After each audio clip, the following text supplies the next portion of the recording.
The second meeting of the Conference of the Parties serving as the meeting of the parties to the Kyoto Protocol, and the second meeting of the Conference of the Parties serving as the meeting of the parties to the Paris Agreement. Distinguished delegates, I give the floor to the Chair of SUBSTA. Adonia, please, you have the floor.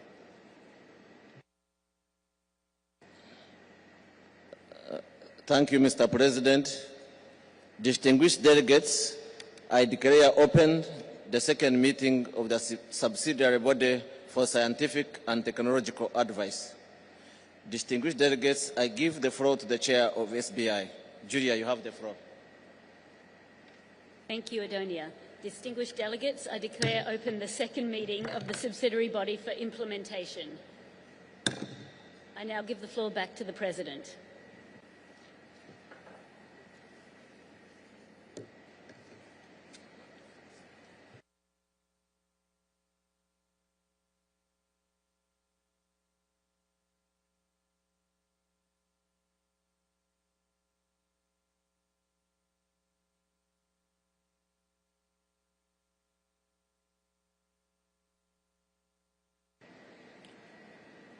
Dear colleagues, we will begin the plenary with statements from groups of parties.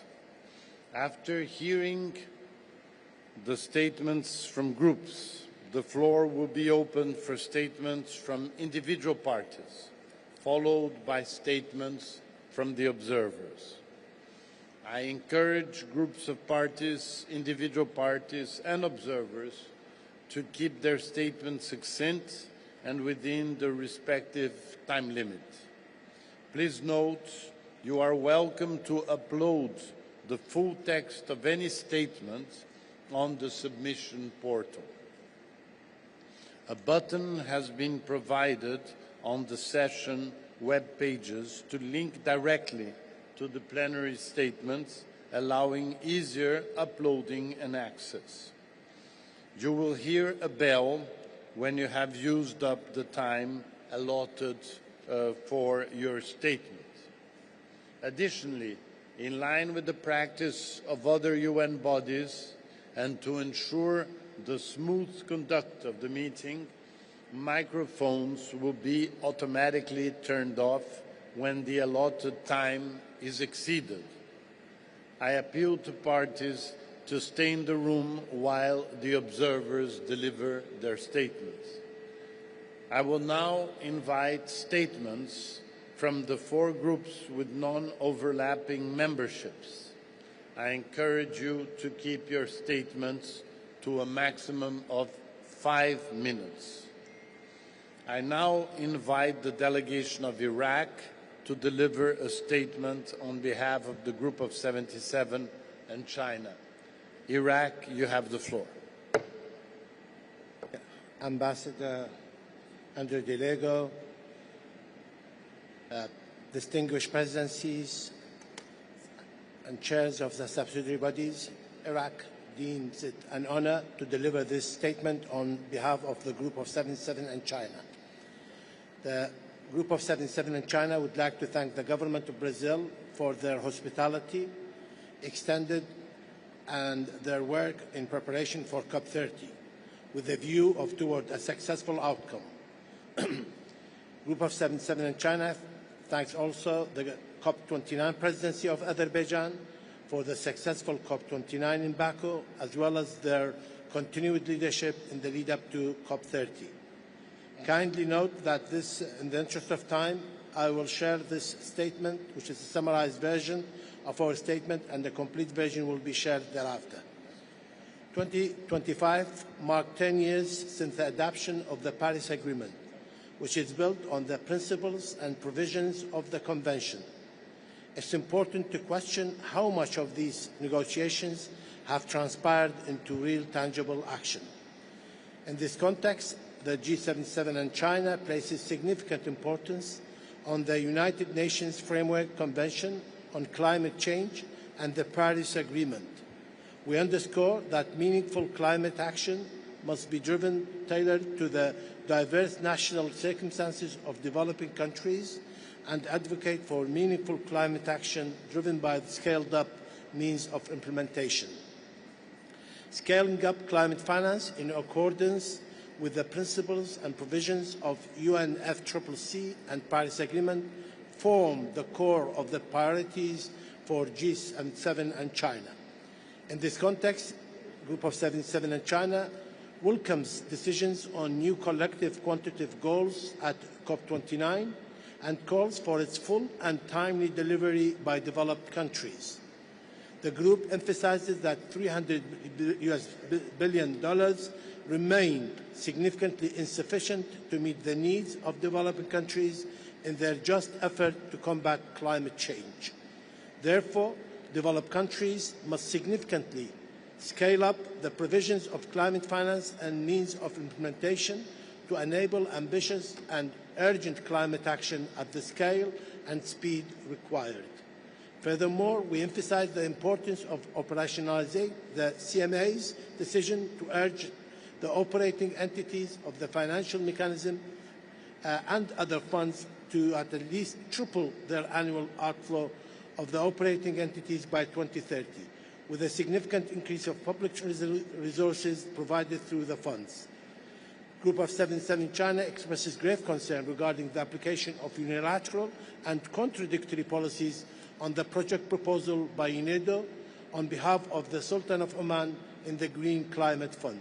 On the GGA, the Group of 77 in China highlights the importance of reaching successful outcomes, which includes means of implementation. Furthermore, it is equally important to operationalize the Baku Adaptation Road and further advance and alleviate adaptation and implementation of GAGA under the UAE framework for global climate resilience beyond 2030. The group stresses that the GSD's process has a clearly defined core purpose under the Paris Agreement Article 14 and emphasized that the discussion on GSD's refinement should focus on what will help improve the effectiveness of the GSDs in achieving its core purpose. On the agenda item of WIM review at COP30, the outcome should strengthen the coordination, coherence and complementarity between the WIM with its executive committee and its San Diego network and the Fund for Response and Loss and Damage. On the just transition, G77 in China calls for a strong outcome on just transition and fully reflect on the development realities and aspiration of developing countries. Group of 77 in China highlights that the transition to the enhanced transparency framework should serve to enhance implementation of the Convention, not undermine nor create any backsliding from the existing reporting and review rules and so on. On response measures, we welcome the productive dialogue held this year and recognize its vital role in ensuring work effort take into account the impact of different responses measures. In closing, we will continue to stress that measures to address climate change, including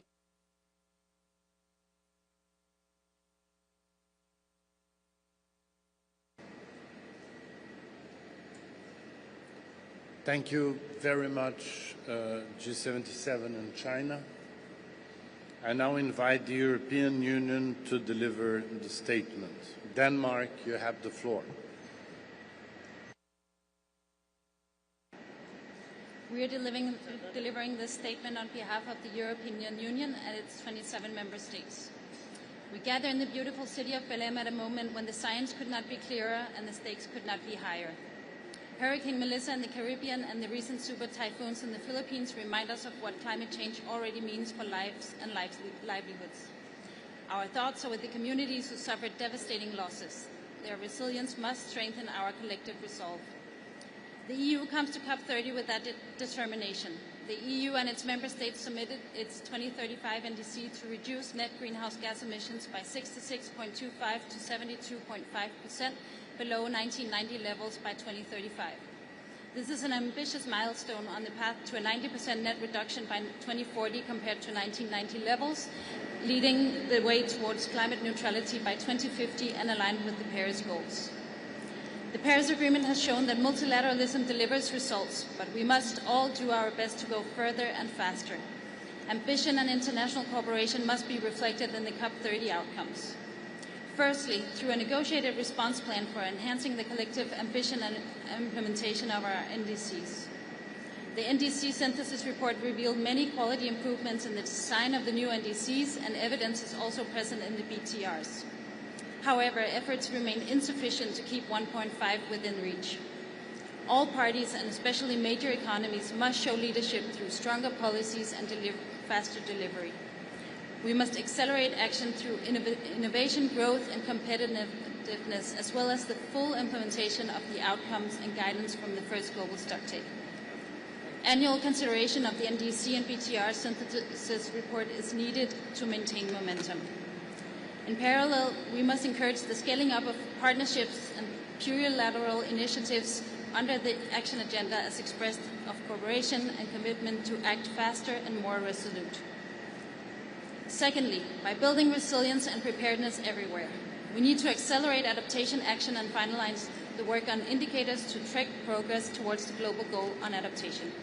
Linking climate action and sustainable development is critical for countries to prepare for and respond to climate impacts and inform about collective progress. Thirdly, by reaffirming our collective commitment to deliver on the new collective quantified goals set in Baku. All actors are called to work together to enable the scaling up of finance for climate action to developing countries from all sources to at least reach 1.3 trillion per year by 2035. We need to mobilize climate finance to at least $300 billion a year by 2035, and we need to urgently improve access, in particular for LDCs and SIDS and for adaptation. In 2024, the EU and its member states provided 31.8 billion euro of public finance and mobilized 11 billion euro of private finance to support climate action in developing countries. The EU and its member states, together with the European Investment Bank, are the largest providers of international public climate finance. We thank the COP29 and COP30 presidencies for the Baku to Belem roadmap, for highlighting solutions and presenting a coherent framework that can guide our collective action, accelerate implementation, and ensure that broader climate finance becomes a key instrument for the achievement of the Paris goals. Likewise, we must reach agreement on the modalities of the UAE dialogue, where parties can reflect on the implementation of the GST, identify barriers, enablers for action, and strengthen cooperation across all pillars of the Paris Agreement. We must secure an outcome that advances the Just Transition Work Programme, placing vulnerable workers, communities, and households at its heart, ensuring it becomes a space for shared experience and mutual learning on how to implement just transition domestically. After 3 years of dialogue on the 2.1c, COP30 also has the opportunity to advance towards making finance flows consistent with the Paris Agreement, including by agreeing to a standing mandate to track progress. Finally, we must reach agreement on the new Gender Action Plan. Advancing gender equality is not only a question of justice, it's a key enabler of effective climate action and a driver of resilience in communities around the world. Each of these outcomes matters in its own right, but together they define the credibility of our work here in Belem. The EU stands ready to engage constructively with all partners to ensure an ambitious delivery across the board. Thank you, Chair. Thank you, EU. I would like to invite the Environmental Integrity Group to deliver the statement. Switzerland, you have the floor.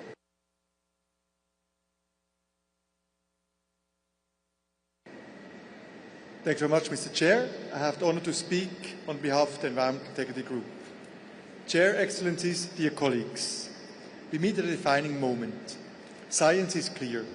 The window to keep 1.5 alive is closing. Current NDCs fall short, demonstrating an ambition gap that needs to be closed.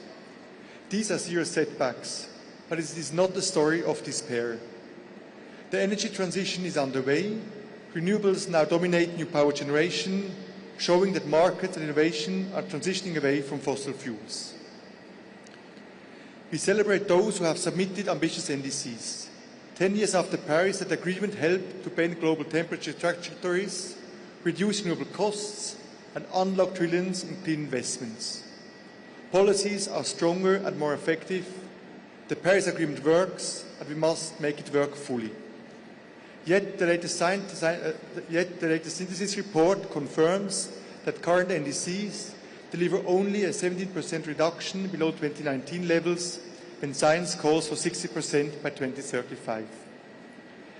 The ambition and implementation gap demands a structured political and technical response under the Paris process to accelerate action before 2030. And yet, there is still no dedicated space to collectively assess the progress towards NDC's implementation and ambition and to agree on follow-up actions. This year marks 25 years of the Environment Integrity Group. 25 years of bridge building and commitment to science and environmental integrity. Our group is deeply concerned by growing pushback against science from some quarters. Science is not negotiable. It must remain the foundation of our work. The next global stocktake must stay anchored in evidence, even when that evidence is uncomfortable. Here in the Amazon, COP30 must deliver for forests. The world is off track to halt and reverse deforestation by 2030. We must protect, conserve, and sustainably manage these vital ecosystems, learning from one another to achieve our climate, biodiversity, and development goals. We are alarmed by the global loss of forest sinks and the rising pressure on nature everywhere. COP30 must also mark a new era for our adaptation. Agreed indicators and the robust national adaptation plans are key to measuring and driving progress. The more countries that report using these indicators, the clearer our global picture will be and the stronger our collective response. This is about building resilience and opportunities for all. We also welcome the progress on loss and damage. It is essential to strengthen coherence across the loss and damage architecture, ensuring that the Santiago Network, the new fund, and the WIM work in a coordinated and complementary way. Recommitting to the Paris Agreement also means unlocking the climate finance required for ambitious NDCs, 1.5 pathways, and global resilience. Those most affected by climate change must have access to the support they need. The EIG stands by the new collective quantified goal on climate finance, and all members of our group will support its realization in their respective roles as recipients, providers, or both. Finally, we must align all financial flows with low-emission, climate-resilient development pathways. The outcome of the Sharm el-Sheikh dialogue should reflect real-world needs, engage all actors, and build on existing experiences to drive investments toward a climate-safe future. We believe the co-chairs report and its recommendations are a good starting point. Colleagues, the world looks for us for direction. 10 years after Paris and 25 years after the founding of the EIG, let us show that unity is stronger than division and that science still guides us. Thank you. Thank you very much, Switzerland. I would like to invite now the umbrella group to deliver a statement. Australia, you have the floor. Thank you, Chair. Distinguished colleagues. I'm speaking on behalf of Umbrella Group members present at COP30. 10 years from the Paris Agreement, we have made significant progress. We've moved the world from a catastrophic 4 degrees of warming to 2.3 to 2.5 degrees based on currently assessed 2035 NDCs. Almost all countries have committed to net zero and most have lodged successive emissions reduction targets. Global investment in clean energy is growing exponentially and was at $2 trillion per year in 2024. We have more to do, but we should recognise the Paris Agreement is working. It has and will continue to drive some of the biggest changes in our economic and energy systems since the Industrial Revolution. And in the process, it is creating economic opportunity and supporting global prosperity. At the same time, it's clear our efforts must accelerate to keep 1.5 degrees within reach. COP30 must demonstrate our unwavering commitment to the Paris Agreement and our commitment to do more together. We must deliver a strong outcome on 1.5 and NDCs at COP30 that reflects the progress made, demonstrates our collective commitment to closing the gap to 1.5, and highlights opportunities to accelerate climate ambition and implementation. The implementation of the global stocktake across all pillars of Paris must include the full operationalisation of the UAE dialogue. Our work must continue to be informed by the best available science, and parties must support the IPCC to deliver outputs of the 7th assessment cycle in time to inform the second global stocktake. We welcome the first BTRs, a significant step towards implementation and a significant step towards building trust in our collective efforts. The mitigation work programme can profile practical opportunities and address barriers to reduce emissions in the forest and waste sectors, and prepare us for a successful review of the work programme next year. We will work with parties to adopt indicators to track progress towards the global goal on adaptation, and we thank the experts for their work. We celebrate the first call for funding requests from the Fund for Responding to Loss and Damage, and look forward to completing the review of the Warsaw International Mechanism. We recognise the significant outcome on the NCQG last year, including its importance for adaptation finance. We reaffirm the role of developed countries to take the lead in delivery of at least $300 billion per year by 2035. We are committed to working together in the context of a global effort to scale up financing to developing countries to at least $1.3 trillion by 2035. We must further complement the delivery of the NCQG with accelerated efforts to make finance flows consistent with a pathway towards low emissions and climate resilient development. There is an opportunity at Belem to take forward this work to accelerate investment toward the Paris goals.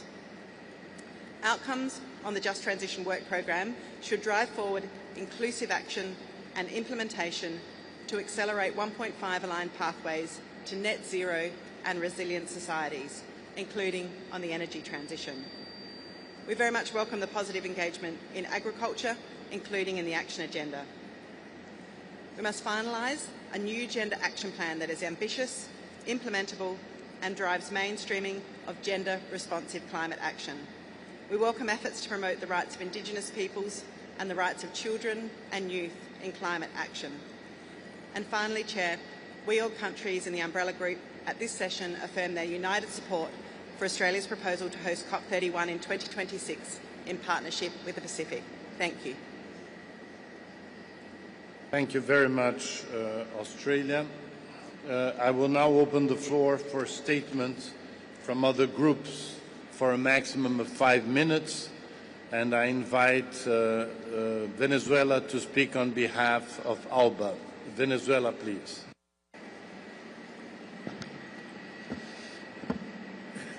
Gracias, presidente. Tengo el honor de hacer esta intervención en nombre de Cuba, Venezuela, países miembros del ALBA. Nos sumamos a lo expresado por el G77 y China y el Grupo de Países en Desarrollo de Pensamiento Afín.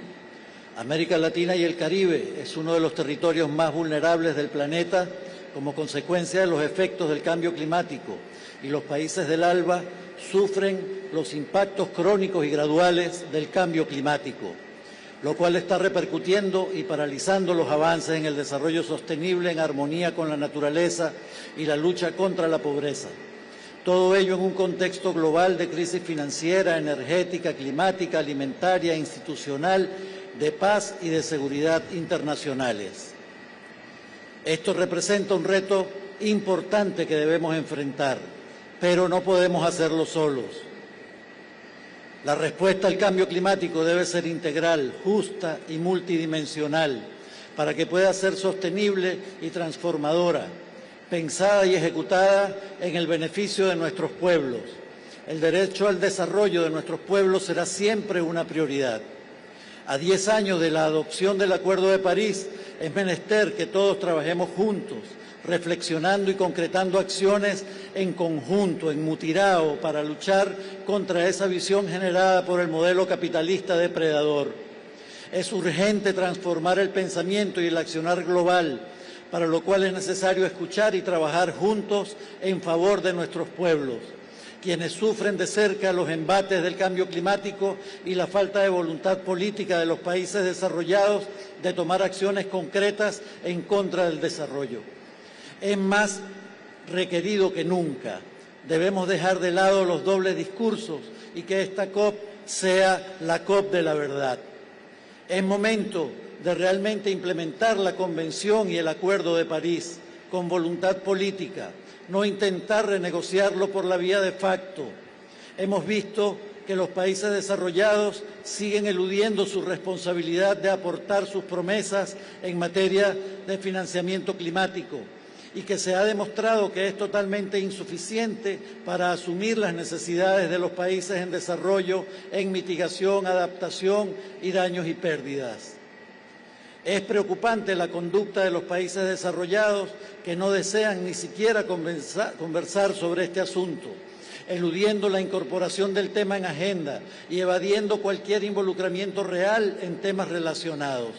Y eso es grave, ya que afecta el futuro de toda la humanidad. Es momento de trabajar en favor del multilateralismo real, verdadero, que involucre a todos los sectores de la sociedad. Todos pueden aportar en esta heroica tarea de promover la defensa de los derechos de la Madre Tierra, la justicia climática y, sobre todo, defender y promover el derecho al desarrollo de los pueblos en el contexto de la crisis climática capitalista y avanzar en los procesos de transición justa que tanto requerimos para erradicar la pobreza. Hablemos de realidades, del día a día del ciudadano y del impacto que tienen las consecuencias de la imposición de medidas coercitivas unilaterales que representan un crimen de lesa humanidad que abarca un amplio espectro, incluyendo los aspectos comerciales, constituyéndose en acciones que afectan de forma directa e indirecta las capacidades para responder a la crisis climática y en las capacidades de respuesta de los Estados para garantizar el derecho al desarrollo y los derechos básicos. Y sobre esto hay países que no desean hablar en este encuentro. ¿A qué le temen? ¿A la verdad? La COP en Brasil representará la oportunidad única para tener compromisos más ambiciosos, realistas y sobre todo sinceros en materia de adaptación, pérdidas, daños, mitigación y provisión de medios e implementación, incluida la financiación climática, la transferencia de tecnologías y la creación de capacidades. Para el ALBA es fundamental un multilateralismo inclusivo, participativo, basado en la cooperación que convoque a todos a debatir el futuro común sobre la base de la equidad. Finalmente, hacemos un llamado a los países para unir esfuerzos y tener la voluntad política para lograr avances importantes. Desde Venezuela, ante las amenazas bélicas irracionales en el Caribe, abogamos por la paz y el derecho a la soberanía de los pueblos.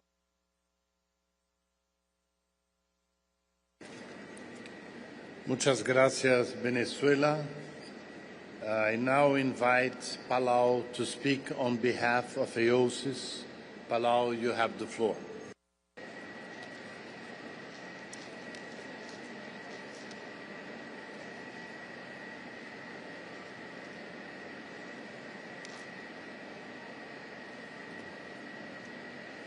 Palau?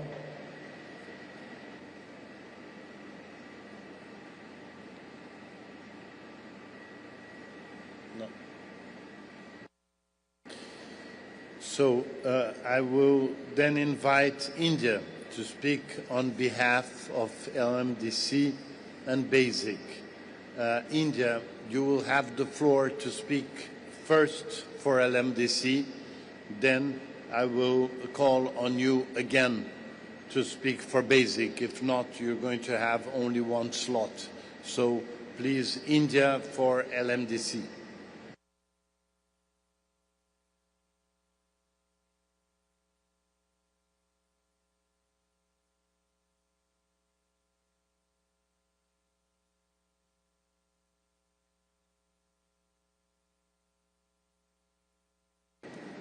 India.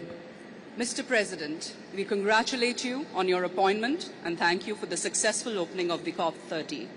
We associate ourselves with a statement made by Iraq for G77 in China. COP30 marks important milestones. It is 10 years of the Paris Agreement and 33 years of the Convention. The fact that all of us are gathered here is a testament to our commitment to multilateralism and international cooperation. Presidency and presiding officers, while celebrating milestones, it is important to reaffirm what we stand for and who we stand for in the process. We, the LMDC, speak here for over half the world's population.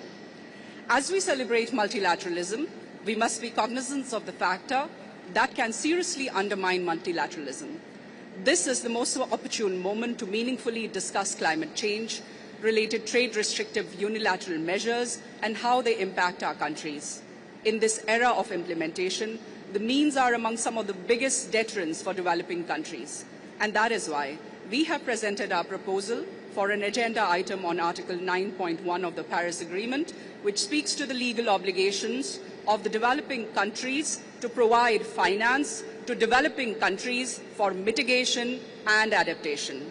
However, in the spirit of extreme compromise and as a reaffirmation of our support and commitment to the process, we accepted discussing issues very dear to our heart, both unilateral trade measures and implementation of the Article 9.1 of the Paris Agreement in informal presidency consultation, and we trust these will bear fruitful outcomes under your leadership, Mr. President. This occasion also makes it an imperative to not use the 10-year milestone to change the very architecture of the Paris Agreement. We must remain committed to and guided by equity and common but differentiated responsibilities, the cornerstone principles of the Convention and its Paris Agreement. All of us signed us to the CBDR in Brazil back in 1992. We must reaffirm our strongest commitment to the principles here, not attempt to sideline and ignore it. Over the next 2 weeks, we must stay true to the cause and advance adaptation, which is among the most important issues for us. Adaptation finance needs are ever increasing, and a huge adaptation finance gap stares us in the face. Reports state that needs exceed nearly 15 times the existing finance flows. We are also not on track to double international public adaptation finance, a meager sum to begin with, by 2025. On the GGA, the means of implementation indicators must reflect the progress of finance, technology, transfer, and capacity building provided by developed countries to developing countries in line with Article 9, 10, and 11 of the Paris Agreement. The Presidency must make a special call to the parties to submit their national adaptation plan in line with national priorities and progress, including providing adequate support for preparation and implementation of the NAPs. On just transition, we must establish here institutional arrangements that systematically integrate the principles of the UNFCCC and its Paris Agreement in the implementation of the JTWP. We also look forward to the launch of the Technology Implementation Program as a key catalyst to drive ambitious means of implementation to developing countries to implement their NDCs and to strengthen support for the implementation of technology priorities identified by the developing countries, as well as to address key barriers to technology transfers from the developed countries. Mr. President, means of implementation are necessary to unlock ambition in developing countries. Since this is a COP of truth, let us affirm the truth. We are not here to point fingers, but the facts speak for themselves. We cannot simply bypass the roadblocks and the impediments to implementation. Let us address them meaningfully and collectively. We assure you of our complete support and take this opportunity to reaffirm our commitment to work constructively and collectively for the greater good of the Mother Earth and our people. We thank you. Chair.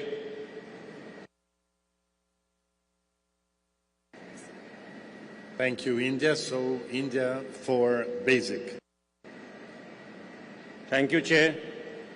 As India takes the floor on behalf of the basic group of countries, I take this opportunity to extend a warm welcome to the COP30 President, André Correa de Lago, and express deep appreciation to the Presidency, Government of Brazil, and also to the people of Port City of Belem for their extremely gracious hospitality and excellent arrangements.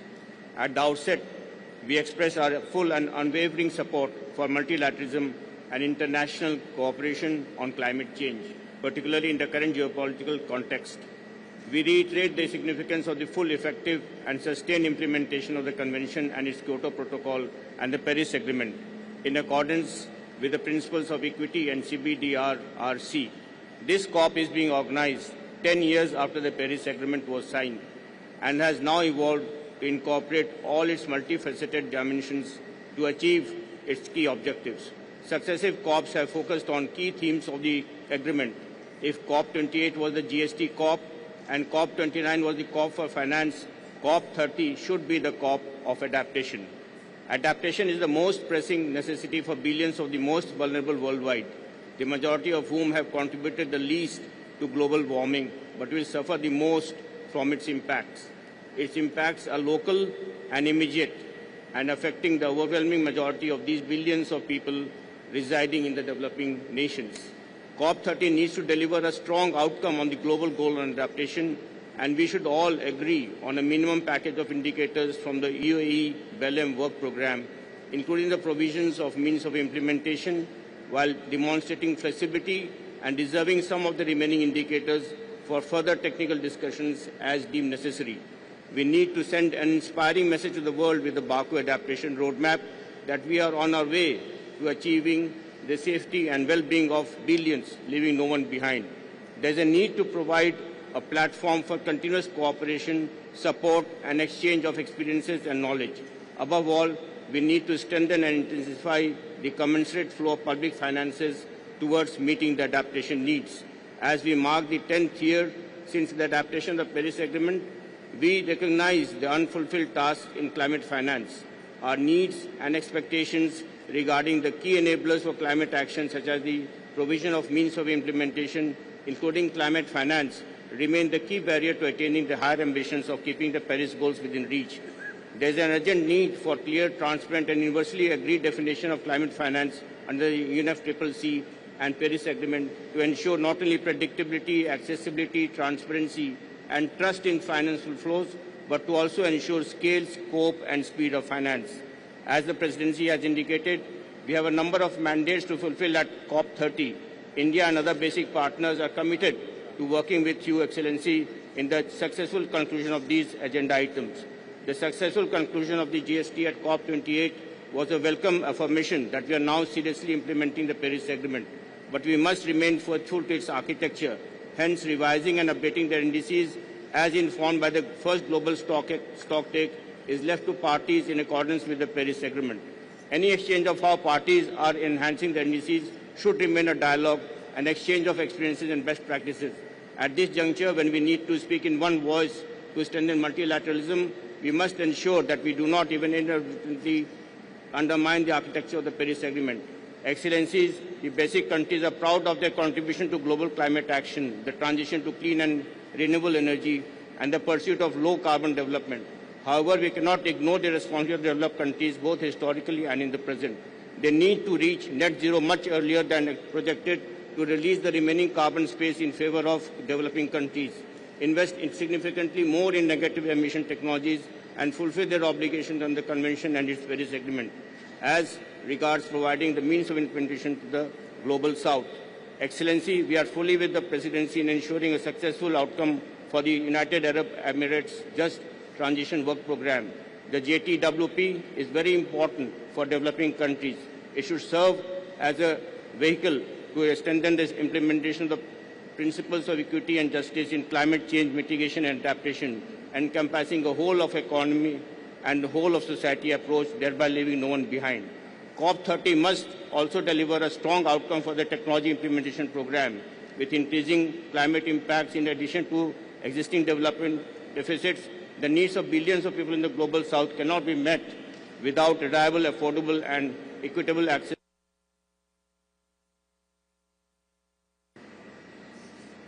Thank you, India. I now invite Tanzania to speak on behalf of the African group. Tanzania, you have the floor.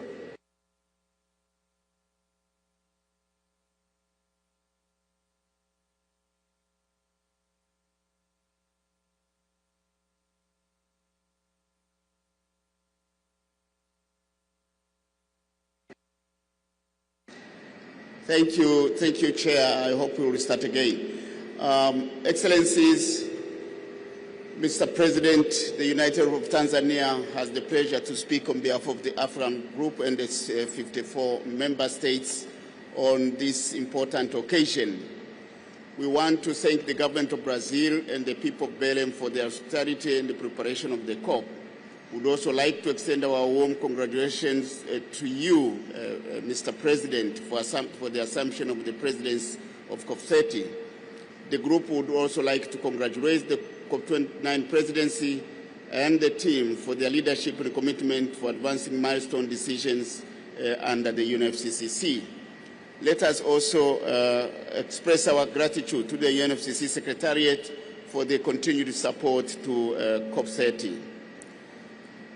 Mr. President, today, more than 3 decades later, we return to Brazil with renewed conviction that materialism remains the most powerful tool to address the intertwined challenges of climate change and sustainable development. As the African Group also celebrates 30 years since its establishment, we remain committed to working with you to address climate change under the multilateral fora. Mr. President, climate finance remains important for the continent. Therefore, COP30 should advance climate finance. Climate fund is not optional. It is the cornerstone of implementation of our NDCs, NAPs, and long-term strategies. We are submitting our NDCs without clarity on how they will be financed and without enhanced international cooperation and support, which should actually result in commitment to ensure the implementation of all actions we all agree. Therefore, Belem must deliver concrete guidance and decision to operationalize finance obligations under both the Convention and the Paris Agreement. COP30 must create space for solutions that ensure finance is grant-based, predictable, accessible, and highly concessional. Belem must agree on the final step to ensure that full transition to the Adaptation Fund to exclusively save the Paris Agreement, including the necessary arrangements, must be ensured. Mr. President, COP30 must deliver clear and tangible indicators backed by means of implementation in our work in the GGA. This is important to advance our collective efforts towards the GGA. While we acknowledge the work of the experts, these indicators must align fully with the provisions of the Paris Agreement and the Convention. Mr. President, on loss and damage, we welcome the launch of the Barbados Implementation Plan by the Loss and Damage Fund. This is indeed significant. The BIM will not support projects if additional resources are not provided. Therefore, we call on the fund's capitalization. The Belem must advance political support for ensuring that significant capitalization happens here to ensure that the fund indeed saves the continent and other parts of the world. Mr. President, COP30 must adopt a decision on just transition pathways within the context of sustainable development and poverty eradication. For Africa, this is not abstract. Our continent hosts vast natural capital resources, from carbon sinks to critical minerals, essential for low carbon emission pathways. These resources must translate into tangible benefits. Therefore, just transition pathways cannot remain a dialogue. It must deliver concrete outcomes that transform lives, expand access to energy through initiatives like Mission 300 and the provision of clean energy solutions for millions of people on the continent. Mr. President, the African Group once again pledges support to you, Mr. President, and reaffirm our commitment to working with all parties to advance climate action and implementation. We have initiated consultations on the hosting of the African COP, and I'm pleased to inform you that the African Group has received and endorsed the request of the government of Ethiopia to host COP32.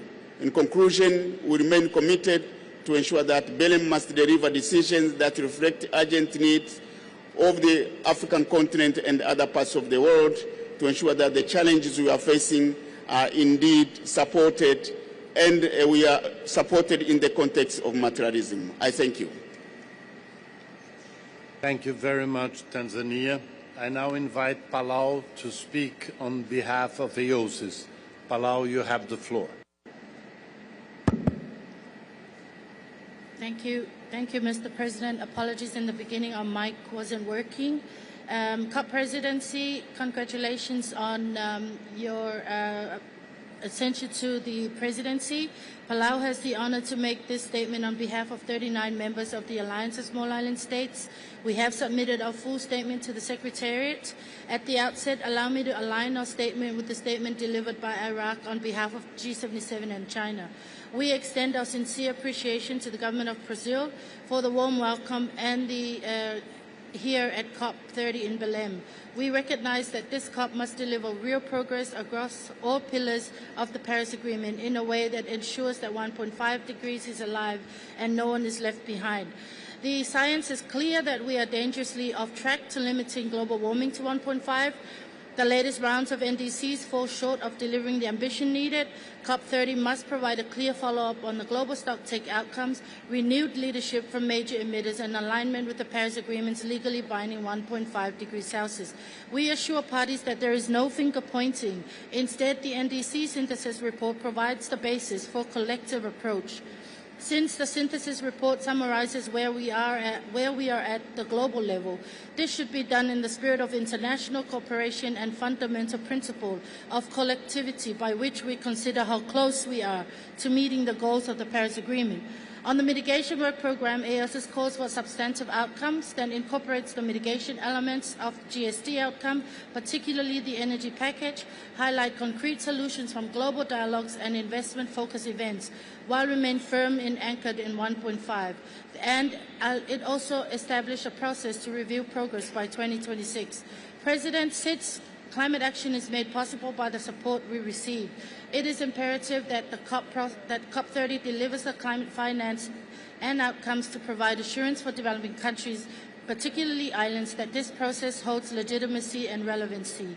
As we mark the first year of the NCQG implementation, accountability within the UNFCCC is paramount to building trust and confidence. We need to increase transparency in how climate finance is reported, including finance flows to SIDS. We look forward to engaging in discussion on a successor to the Adaptation Finance doubling goal of the Glasgow Climate Pact. President, the UAE Belem work program, we look forward to a successful decision on the indicators under the UAE Belem work program. It gives us the opportunity to operationalize the GGA through a credible, balanced, and workable set of indicators that does not create barriers or additional reporting burdens. We must affirm the voluntary and non-punitive nature of reporting and embed safeguards so that indicators are never used as conditionalities for accessing finance. This COP delivers an outcome that strengthens support for NAP formulation, implementation and monitoring, but also reflects on the adaptation gaps and needs that we face. We look forward to a successful completion of the review of the Warsaw International Mechanism, and we expect an outcome of the review to provide guidance on complementarity. And we acknowledge the importance that the presidency attaches to UAE dialogue, and the AOSIS reiterates that the key platform to take forward the outcomes of the GSD. For AOSIS, the implementation of the GSD encompasses all its outcomes and serves as a mechanism to follow up on each of them. We also reiterate our call for loss and damage to be addressed as a standalone theme in GSD cycle in order for it to receive the dedicated attention it deserves. Science is the foundation of this process. On the periodic review, COP30 will deliver, we look forward to a dedicated forum to reflect on the latest science of 1.5 and emphasize the importance of the periodic review to AOSIS. On technology implementation program offers that a valuable opportunity to strengthen implementation, and we look to the linkages between the financial mechanism and the technology mechanism. Mr. President, for AOSIS, adopting a well-resourced and implementable gender action plan aligned with SIDS needs and capacities and lasting no less than 5 years is a key priority. AOSIS comes to Belem with solutions, recommendations for partnerships and determination to secure a future for our islands. We urge all parties to act with the urgency and solidarity this moment demands. For us, this is not just about ambition, it is about taking the actions required to ensure a safe and prosperous future for us all. I thank you. Thank you. Thank you very much, AOSIS. I now invite Malawi to speak on behalf of LDCs. Malawi, you have the floor. Thank you very much. Co-President, Excellencies, distinguished delegates, thank you very much to the Co-President for hosting us here in Belem. Malawi is speaking on behalf of the 44 listed developed countries group, and I do associate myself with the statements made by Iraq, the group of 7 chair, the African group, and the AOSIS just before me. Co-President, delegates, I want us to imagine the consequences of climate change that have put innocent lives in jeopardy across the LDCs. Children forced to grow up in harsh environments, mothers and widows walking long distances for water that no longer flows, and for firewood to cook in smoky kitchens. Farmers losing their crops season after season with no time to recover. Floods, droughts, and hunger have stretched our endurance, not just in Africa, but including the Caribbean and the Asia Pacific. Homes destroyed, livelihoods swept away, economies collapsing. Conference, these are not AI-generated stories.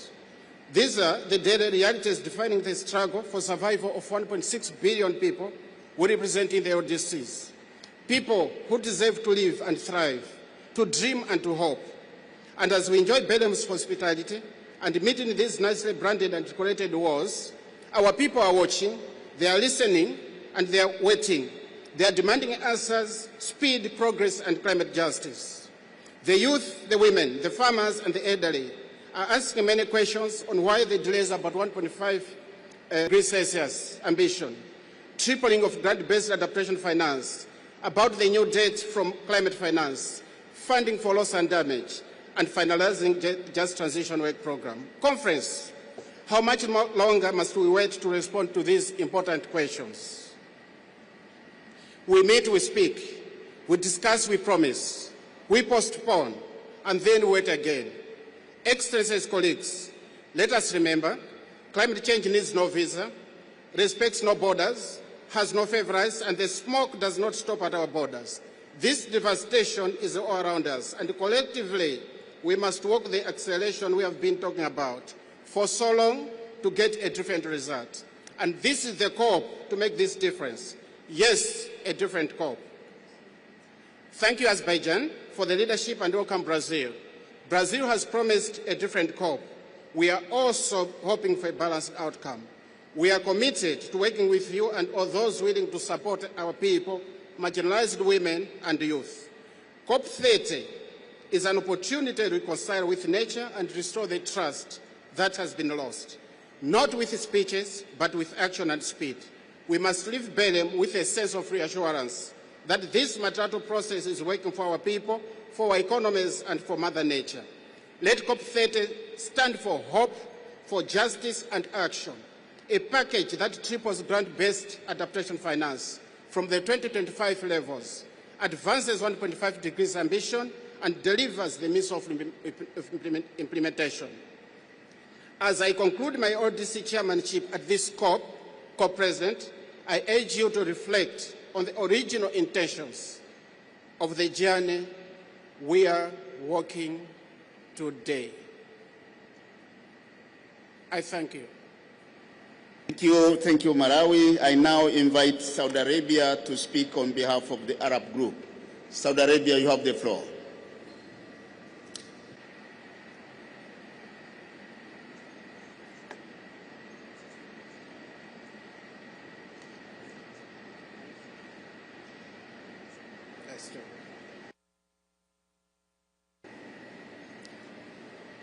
Thank you, Mr. Chair. بسم الله الرحمن الرحيم. السلام عليكم ورحمة الله وبركاته. إن المجموعة العربية تضم صوتها للبيان العراقي باسم المجموعة 77 والصين. أصحاب المعالي السادة الرؤساء اللجان الفرعية المحترمين، الزميلات والزملاء، يتحدث وفد بلادي باسم 22 دولة عضوا في جامعة الدول العربية. بداية تود المجموعة العربية أن تعبر عن شكرها للجهود العظيمة التي قامت بها دولة أذربيجان في الرئاسة السابقة، ونبدي دعمنا لجهود الرئاسة البرازيلية خلال مؤتمر الأطراف 30. السادة الرؤساء، تؤكد المجموعة العربية على ضرورة الالتزام بمبادئ الاتفاقية الإطارية بشأن تغير المناخ واتفاق باريس، وأهمية الالتزام بمبادئ العدالة والإنصاف والمسؤولية المشتركة ولكن متباينة الأعباء. كما تؤكد على أن العمل المناخي يجب أن يستهدف الانبعاثات وليست المصادر، وأن يأخذ بالاعتبار جميع الحلول والتقنيات بشكل شمولي وكامل دون تمييز. السادة الرؤساء، بالنسبة إلى التمويل، نعبر عن تحفظ هذه المجموعة على اعتراض أقلية من الدول بشكل لا يتسق مع مبادئ وأحكام الاتفاقية الإطارية واتفاق باريس على مشروع تم التقدم به من سلطنة عمان في الصندوق الأخضر للمناخ، وهو ما يؤكد الحاجة الماسة لتسليط الضوء على التزامات الدول الصناعية في الفقرة الأولى من المادة التاسعة، وأهمية تسهيل استفادة الدول النامية من الصناديق المختصة بالتمويل تحت الاتفاقية الإطارية. وبالنسبة للمادة الثانية البند جيم، لا نرى مناسبة المضي قدما في تمديد الحوار أو إطلاق أي برامج عمل جديدة في هذا الشأن، لا سيما وأن تنفيذ هذا الهدف جار بالفعل على المستوى الوطني وفقا للظروف والأولويات الوطنية المختلفة. كما نلاحظ وجود محاولات لفرض التزامات جديدة سواء في جانب التنفيذ أو الشفافية، بما لا يخدم مصالح الدول النامية. وفيما يتعلق بخارطة الطريق للوصول إلى مبلغ 1.3 تريليون، فإن التقرير الصادر يعكس وجهات نظر الرئاستين ولا يمثل توجهات الدول الأطراف. بالنسبة للتكيف، نود الإشارة إلى ضرورة تفعيل إجراءات التكيف وربطها مع الهدف العالمي للتكيف مع ضرورة الاستجابة الملائمة للتكيف للأضرار الناتجة عن التغير المناخي في سياق هدف درجة الحرارة المشار إليه في المادة 2 من اتفاقية باريس، مع الأخذ بالاعتبار الظروف الوطنية والتنمية المستدامة وفوائد التخفيف المصاحبة للتكيف والتنوع الاقتصادي. كما نؤكد على أهمية أن تكون مؤشرات برنامج عمل الإمارات بلم مرتكزة على التكيف وألا تتعارض مع أحكام اتفاق باريس. التخفيف، فيما يخص التخفيف، نرى ضرورة الالتزام بما تم الاتفاق عليه بشأن برنامج عمل التخفيف القائم في نص شرم الشيخ، والذي حدد بوضوح المبادئ الأساسية التي يعمل عليها البرنامج، والتي تنص على أن يتم تفعيل برنامج العمل من خلال تبادل الآراء والمعلومات، مع ملاحظة أن نتائج البرنامج ستكون غير توجيهية وغير عقابية وتيسيرية، كما أن تحترم السيادة الوطنية والظروف الوطنية دون فرض أهداف جديدة. كما تحرص المجموعة العربية على تفعيل برنامج تنفيذ التقنية بما يخدم أولويات الدول النامية استنادا إلى مساهماتها الوطنية واحتياجاتها التقنية، ودعم التقنيات الناشئة مثل التقاط الكربون واستخدام وتخزين الهيدروجين النظيف، بما لها من دور في تخفيف الآثار الاجتماعية والاقتصادية وتعزيز منافع التكيف. السادة الرؤساء، فيما يخص مواضيع الجرد العالمي، نود التأكيد على دور الجرد العالمي كآلية تقييم لتحقيق أهداف اتفاقية باريس في كل من التخفيف والتكيف ووسائل التنفيذ، بالإضافة إلى الخسائر والأضرار وتدابير الاستجابة، وذلك بهدف تعزيز التعاون الدولي في إعداد المساهمات الوطنية المحددة بما يتماشى مع مسارات والظروف والتطلعات الوطنية لكل دولة. ولا ينبغي أن يشكل الجرد العالمي مسار آخر لصنع القرارات التي تتعارض مع أعمال الأجندات الأخرى، وأن يجبر الدول على تطبيق إجراءات معينة لا تتطابق مع الظروف الوطنية ولا تتوافق مع الأسس للاتفاقية. وفيما يخص المساهمات الوطنية المحددة وطنيا، كذلك التقرير الذي أعدته سكرتارية اتفاقية الأمم المتحدة الإطارية لتغير المناخ، ترى المجموعة أنهما لا يتطلبان أي تقييم من قبل الأطراف. تشدد المجموعة على أن التركيز يجب أن يكون على تهيئة بيئة دولية تمكينية للتعاون وتوفير وسائل الدعم والتنفيذ اللازمة للدول النامية.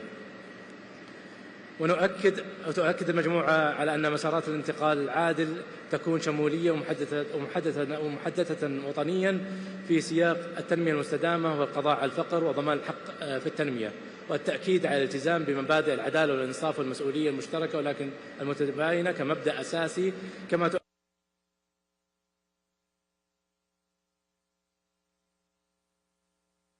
Thank you very much. Thank you, Arab states. I now invite Uruguay to speak on behalf of Grupo Sur. Uruguay, you have the floor. Thank you very much, Mr. President. I have the honor to take the floor. Sorry, I will change to Spanish. Tengo el honor de tomar la palabra en nombre del Grupo Sur, integrado por Argentina, Brasil, Ecuador, Paraguay y Uruguay. Nuestro grupo se alinea con la intervención del G77 más China. Deseamos comenzar expresando nuestro reconocimiento a la presidencia brasileña y al pueblo de Brasil por acoger esta conferencia en el corazón de la Amazonia.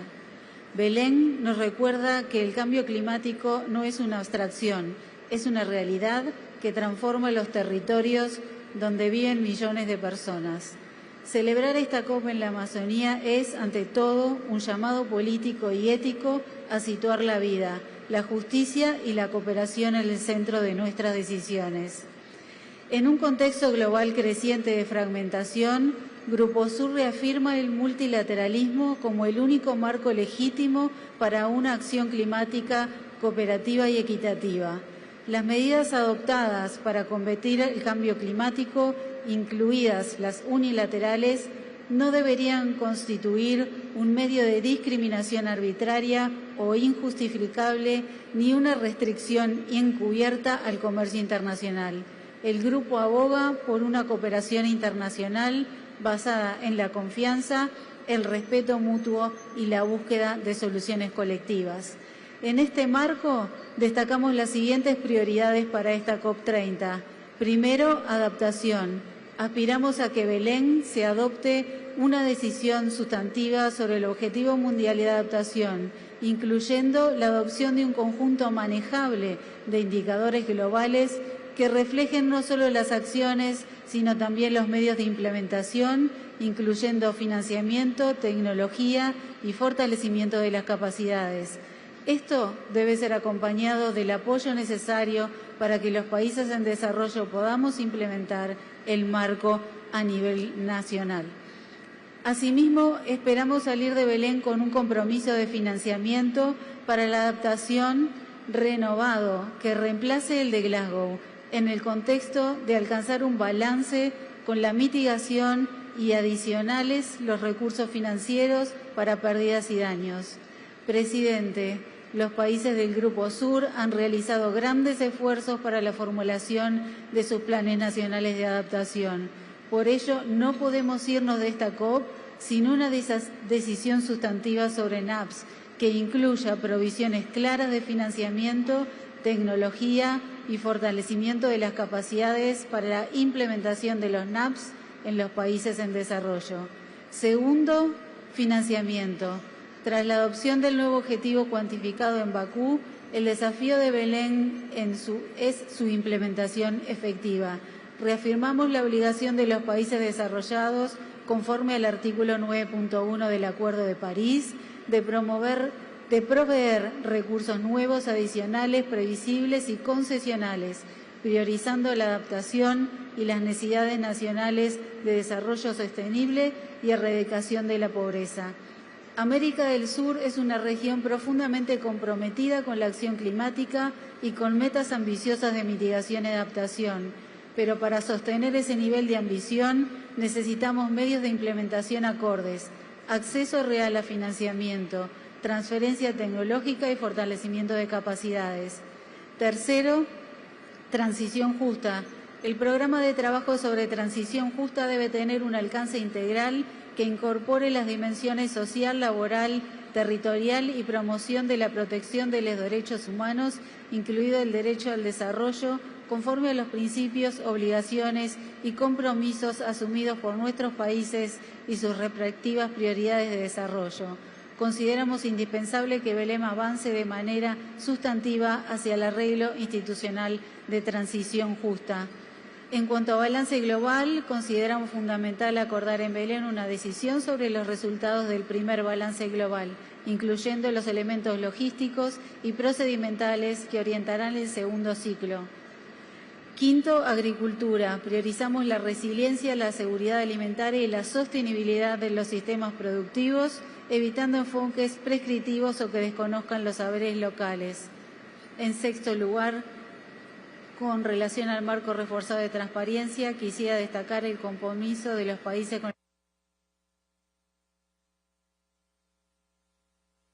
Thank you very much. Let me now invite Colombia to speak on behalf of ILAC. But before I invite Colombia, just to remind colleagues, delegates, that you have to press just once as you request for the floor. You press your microphone button just once, not twice, so that we can capture your request here. So now, Colombia, please, you have the floor. Realizo esta intervención a nombre de la Asociación Independiente de América Latina y el Caribe, AILAC, por lo tanto son 5 minutos, señor presidente. Agradecemos al pueblo y al gobierno de Brasil por la cálida bienvenida en esta ciudad de Belem do Pará. Celebrar una COP hoy, 10 años del Acuerdo de París en la Amazonía, tiene un significado profundo.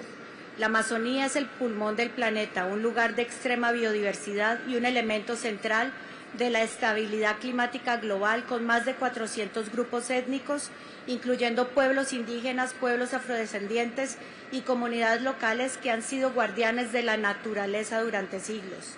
Sin embargo, no estamos en el mejor momento frente a la lucha contra el cambio climático.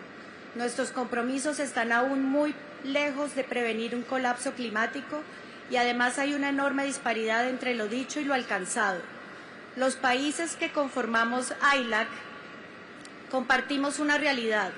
Somos naciones que hemos contribuido históricamente en muy baja proporción a las emisiones globales, pero que enfrentamos de manera desproporcionada los impactos del cambio climático. Nuestras circunstancias especiales implican que territorios, economías y comunidades vivan cada vez con mayor frecuencia los efectos de sequías, inundaciones, pérdida de biodiversidad, retroceso de glaciales y afectaciones costeras. Nuestros países han asumido metas y políticas consistentes con el objetivo de 1.5, pero hacerlo requiere que el régimen climático cumpla sus promesas. Los medios de implementación son indispensables para maximizar el potencial de la acción climática. Para AILAC, las nuevas NDCs deben reflejar metas más robustas y deben ser acompañadas de las condiciones habilitantes para la materialización de la ambición. AILAC considera que el diálogo de Emiratos Árabes sobre la implementación de los resultados del balance mundial debe ser un espacio orientado a la acción y la cooperación que permita evaluar el progreso colectivo sin fragmentar los temas ni seleccionar algunos de forma aislada. Para AILAC es fundamental que este proceso cuente con un reporte de síntesis que refleje las discusiones sustantivas y que sea tomado en consideración en una decisión bajo la CMA. AILAC destaca que el programa de trabajo de mitigación debería ser un espacio técnico inclusivo. Sus resultados deben alimentar decisiones políticas concretas. AILAC considera que esta COP debe marcar un hito en el liderazgo de los países desarrollados para la entrega efectiva de la nueva meta cuantificada de financiamiento. Lograr esta meta implica que los países desarrollados ejerzan el rol que les corresponde, la provisión del financiamiento en virtud del artículo 9.1 del Acuerdo de París. AILAC enfatiza que conforme a la opinión consultiva. Thank you very much, Colombia, on behalf of the ILAC. Now, I do not see any group requesting the floor, so I want to hand over to the SABSTA chair to invite statements from individual parties, followed by observer organizations. SABSTA chair, please take the floor. Thank you, Mr. President. I now invite individual parties to make statements which should be limited to 3 minutes. I see that Tajikistan has asked for the floor. Tajikistan, you have the floor. Mr. Chair, Excellencies, actually you called our country, it's Kyrgyzstan, not Tajikistan. So, Sorry. Okay. Mr. Chair, Excellencies, distinguished delegates, the delegation of Kyrgyzstan comes to Belem with determination and hope. Recently, Kyrgyzstan submitted its updated NDC 3 with own contribution to reduce emissions and to adapt to climate change, and have also completed first BTR. For a small mountainous developing nation, these are not declarations of intent, but concrete actions taken under the real constraints and driven by profound sense of responsibility to our people and our planet. Therefore, we are glad to announce that on Sunday, during informal consultations on the adoption of the COP30 agenda, we agreed to have presidency consultations on mountains. We invite all stakeholders to participate in these meaningful consultations. For us, this is a pivotal moment when the world can finally recognize what mountains, nations which are most vulnerable to climate change, have long understood. That the degradation of mountain ecosystems, the melting of glaciers, the drying of rivers, the loss of forests and pastures, and the growing threats of landslides and water scarcity endanger not only for mountain communities, but hundreds of millions of people Excuse me, I see a point of order. In addressing such challenges, Kyrgyzstan initiated the Declaration on Climate Change, Mountains... Point of order by Colombia. Colombia, you have the floor. Sí, señor presidente, muchas gracias por darme la palabra. Nosotros estamos interviniendo a nombre de AILAC, es decir, de un grupo de negociación. Me han dado solo 3 minutos y me han cortado el micrófono a los 3 minutos. Nosotros también queremos tener la misma oportunidad de hablar que los demás grupos de negociación. No nos parece ajustado con las reglas y con la transparencia de este proceso que nos corten el micrófono faltando 2 minutos para que podamos terminar de establecer nuestras prioridades en esta plenaria. Entonces agradezco, señor presidente, que los 2 minutos que no me fueron otorgados me sean otorgados. Gracias. Y sí, cerca le pego. I now go back to the president who was chairing that. Thank you, Colombia. Let me confirm that you are given 5 minutes, not 3 minutes. You are given 5 minutes, and we counted 5 minutes, not 3 minutes.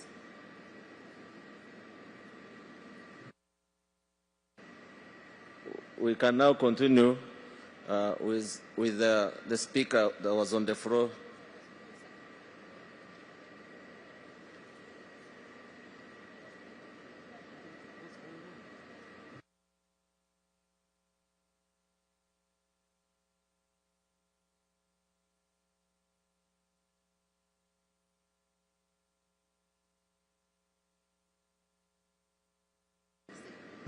Yeah, Colombia, you have the floor, please.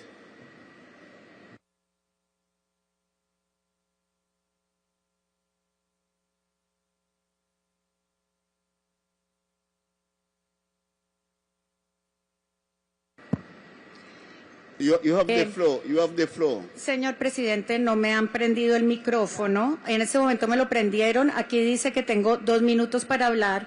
Pero cuando estaba haciendo la intervención como grupo regional de AILAC, en la pantalla decía 5 minutos, en el micrófono decía 3 y me fue cortada la palabra a los 3 minutos. Agradezco a la Secretaría que revise el tiempo porque no fueron 5 minutos, fueron 3. Necesitamos que el proceso sea justo, sea equitativo. No empecemos con estas dificultades que son menores y que terminan enredando nuestros procesos. Entonces, agradezco que la Secretaría revise. En la pantalla decía 5 minutos, en el micrófono decía 3. Los 2 minutos me sean otorgados para terminar la intervención de AILAC. Aprovecho para indicarles que la intervención de AILAC en su integralidad está en la plataforma, por si no se logra leer toda. Pero sí agradezco que sea equitativo y que se nos otorguen los 2 minutos como a los demás grupos regionales. Gracias, señor presidente. Colombia, I'll take the prerogative as the president to give you the additional 2 minutes. Thank you.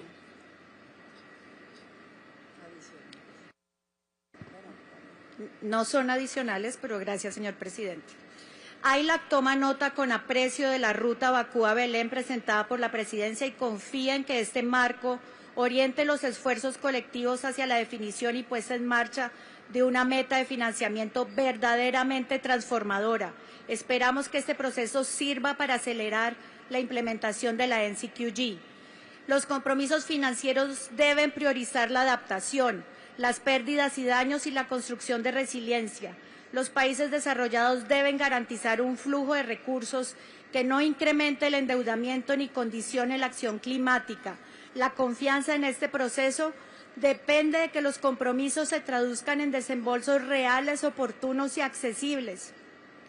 Asimismo, AILAC subraya la importancia de fortalecer los mecanismos de transparencia y rendición de cuentas en el financiamiento climático. La adaptación debe ocupar un lugar central en los resultados de Belem.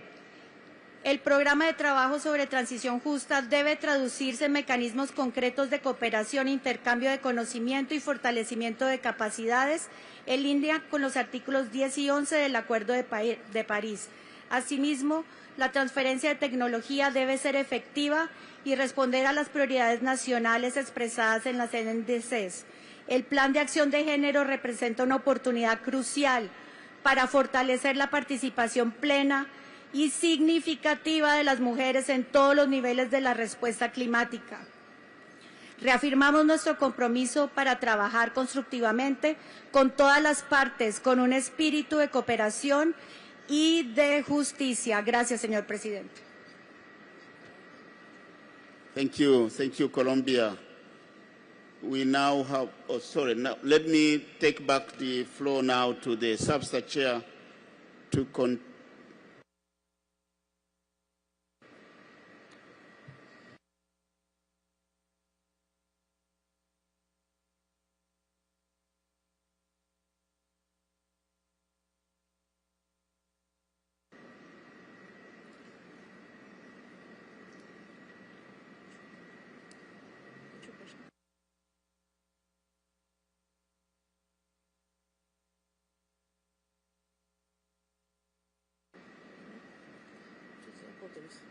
Can I start now?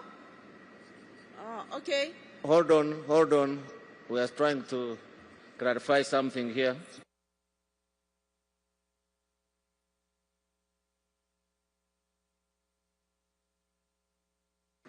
Thank you, colleagues, delegates, for your understanding.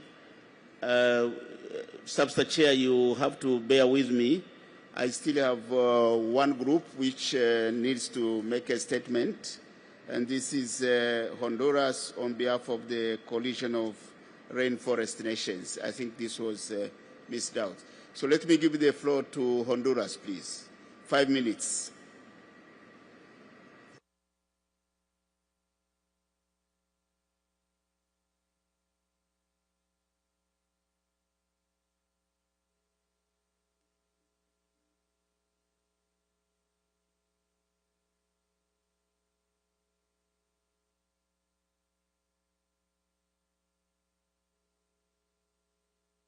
Honduras, you have the floor.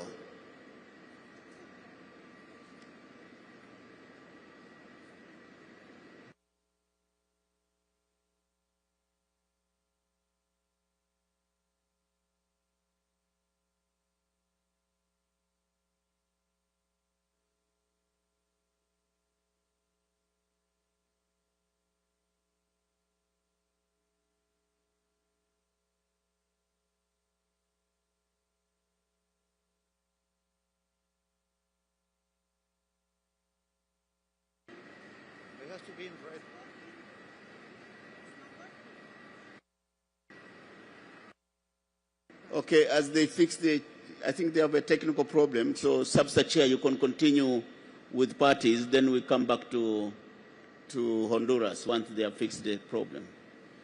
Substitute Chair, please, you can continue. Thank you, President. We'll now continue with individual parties. I'll give the floor to Kyrgyzstan, and you start over or again. You have 3 minutes.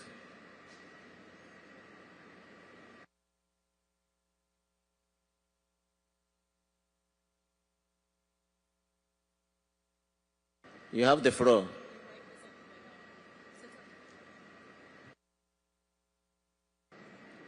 Okay. Thank you, Chair. Excellencies, distinguished delegates, the delegation of Kyrgyzstan comes to Belem with determination and hope. Recently, Kyrgyzstan submitted its updated NDC-3 with own contribution to reduce emissions and to adapt to climate change, and have also completed first BTR. For a small mountainous developing nation, these are not declarations of intent, but concrete actions taken under real constraints and driven by a profound sense of responsibility to our people and our planet. Therefore, we are glad to announce that on Sunday, during informal consultation on the adoption of the COP30 agenda, we agreed to have presidency consultations on mountains.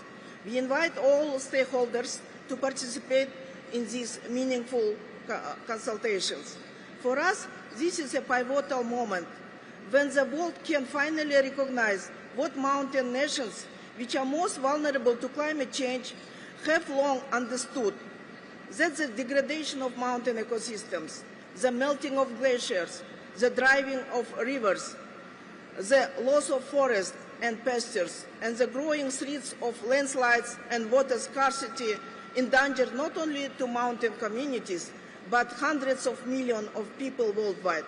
In addressing such challenges, Kyrgyzstan initiated the Declaration on Climate Change, Mountains and Glaciers, which was endorsed by 21 countries at COP29. Today, at COP30, we warmly invite more nations to join to this declaration, reaffirming that the protection of mountains is a shared global cause. In this spirit, Kyrgyzstan calls for mountain ecosystem and vulnerability of mountain communities to be formally reflected in the COP30 agenda and in UNFCCC decisions which dedicated support for mountain adaptation and resilience. The Baku-Belem roadmap finally recognized mountains. Now we must give the recognition a home and a budget to provide access of mountain communities to climate financing. Kyrgyzstan offers to host a global mountain resilience center.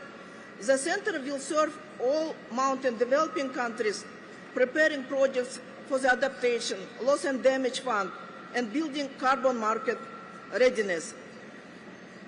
In the fate of the mountain and the Amazon are inseparably linked. From the glaciers to the seas, one living system connects to all us.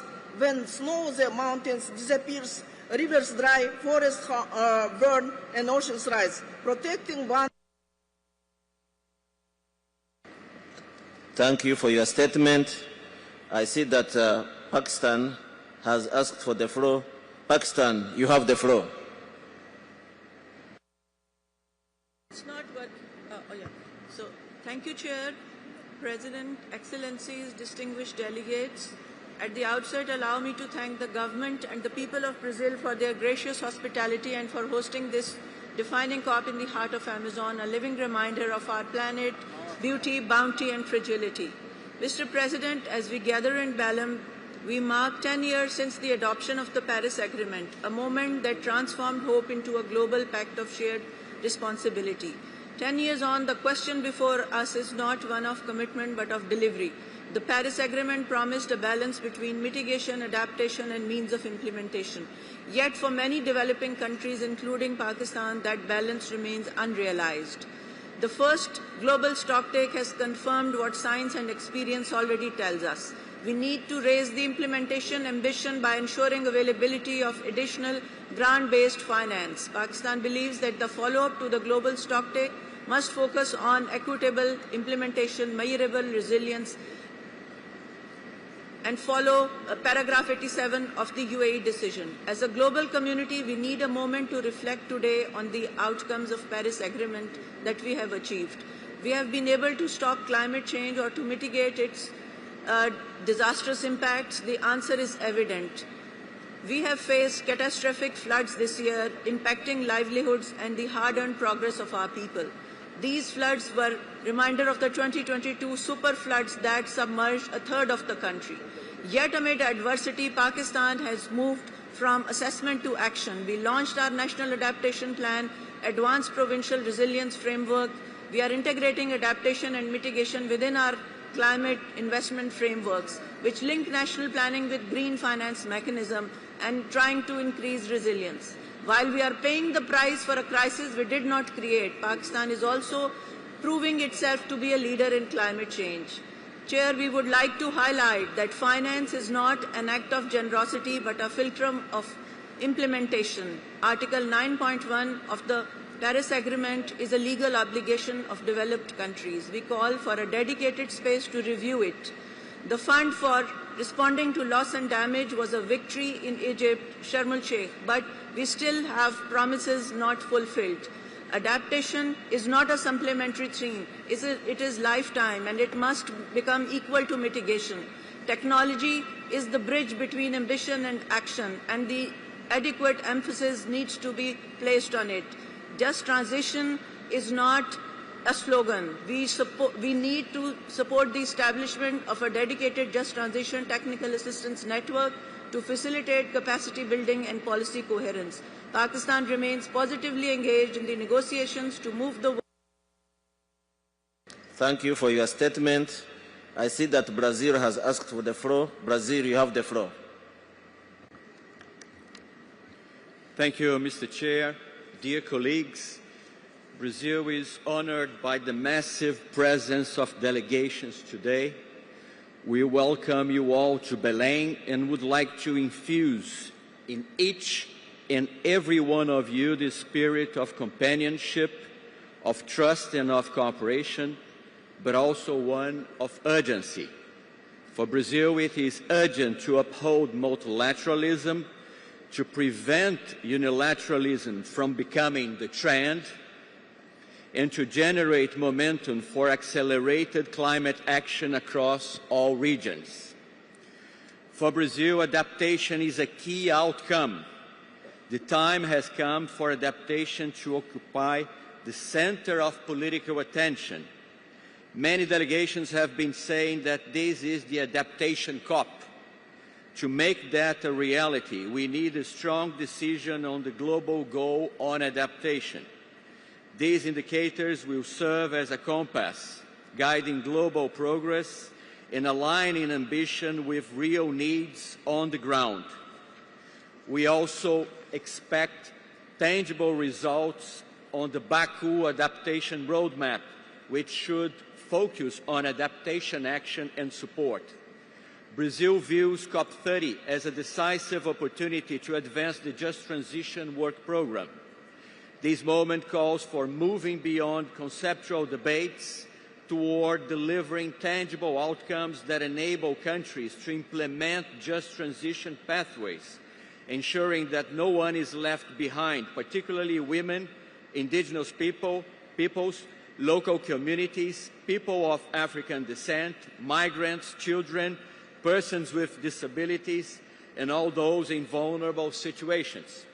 On the UAE dialogue, Brazil supports the adoption of modalities enabling a balanced and meaningful exchange to promote action informed by the outcomes of the first global stocktake. The dialogue should support GST implementation while avoiding duplicating on or encroaching upon existing process under the UNFCCC and its Paris Agreement. Colleagues, the circumstances show us the clear need for strengthening the regime. It must involve restoring our mutual trust and working together in good faith. It must involve real ambition and speedy action on the ground, both on adaptation and mitigation, and pave the way to make finance, technology and capacity building a reality. Thank you very much. I thank Brazil. I now give the microphone back to the presidency to invite one of the groups that had not spoken. Mr. President. Thank you. Thank you, Chair Substa. Dear delegates, let me now invite Honduras to speak for the Coalition of Rainforests. Honduras will speak from the Mozambique microphone. Honduras, you have the floor. Thank you, Mr. President. We wonder how could you have forgot the rainforest when we are in the middle of the Amazon in the party groups. But, Mr. President, Excellencies and distinguished delegates, Honduras has the honor to speak on behalf of the Coalition for Rainforest Nation. Let me begin by aligning our remarks with that made by the distinguished delegation of Iraq on behalf of the Group of 77 and China. Mr. President, we could not be more excited than be at the heart of the Amazon. We stress that forests are vital carbon sinks.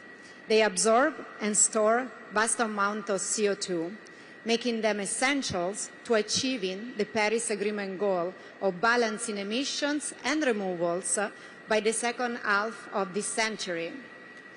Preserving forest sink safeguards the Paris Agreement integrity. Without stable and resilient forest carbon sinks, the global goal of limiting temperature rise to 1.5 becomes untenable. Mr. President, our indigenous and forest-dependent community have been safeguarding and managing our forests for millennia. We must not allow additionalities definition that are appropriate for major emitters to unjustly annex forest removal in developing countries. Mr. President, 10 years ago, we collectively agreed that forests are fully recognized in the new climate regime under Article 5 of the Paris Agreement. We urge all parties to conserve and enhance sinks and reservoirs of greenhouse gases, including forests, and encourage result-based payment for reducing deforestation and enhancing carbon stocks. In Dubai, the GST1 outcome in paragraph 34 recognized the role of forests, and COP30 must focus on implementation of decisions agreeing that urgent scaling of support is needed to reverse global deforestation and degradation by 2030 in accordance with the Article 5 of the Paris Agreement. Developed countries must lead with finance and support and result-based forest finance in a Paris-aligned pathway. We must ensure that forests proportionately included in our annual climate finance target of 300 billion and 1.3 trillion. Mr. President, we believe that enhanced transparency framework must be strong, accurate, and meet the highest environmental integrity standard required by the Paris Agreement. Thus, ETF reviewers should not be reinterpreting what parties have agreed to unilaterally impose their personal policy musing on parties. Without confidence in the ETF process, the entire Paris Agreement begins to rapidly unwind. Finally, Mr. President, we stress the importance of high-integrity carbon markets for forests. National scale UNFCCC RED Plus eliminates the risk of displacement of emissions and reduces permanence risks. The same is true for all other sectors. Article 5.2 and 6.2 verified UNFCCC RED Plus ITMO from rainforest country can provide the highest integrity, and they are required if we are to meet our global climate goals. This is a unique opportunity for corporate clients with net zero strategies to source high-quality Paris Agreement verified sovereign-level ITMOs, though an international recognized system with standardized rules and robust accounting mechanism. In closing, we would like to state that once again our coalition is ready and determined to continue our journey together and stay by your side. We must implement the Paris Agreement to reach the 1.5 goal. Thank you, Mr. President. Thank you very much, Honduras. Speaking on behalf of the Coalition of Rainforest. Now I'll give back the floor to the SABSA chair to continue with the national statements. Thank you, Mr. President.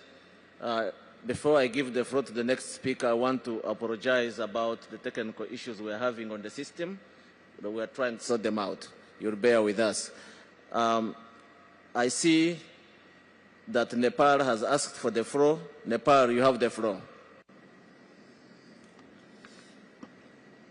Chair, Co-Presidency, SBCS, Executive Secretary, distinguished delegates, Nepal has the honor to deliver this statement on behalf of Bangladesh, Bhutan and Nepal. We would like to align ourselves with the statement delivered by G77 and China.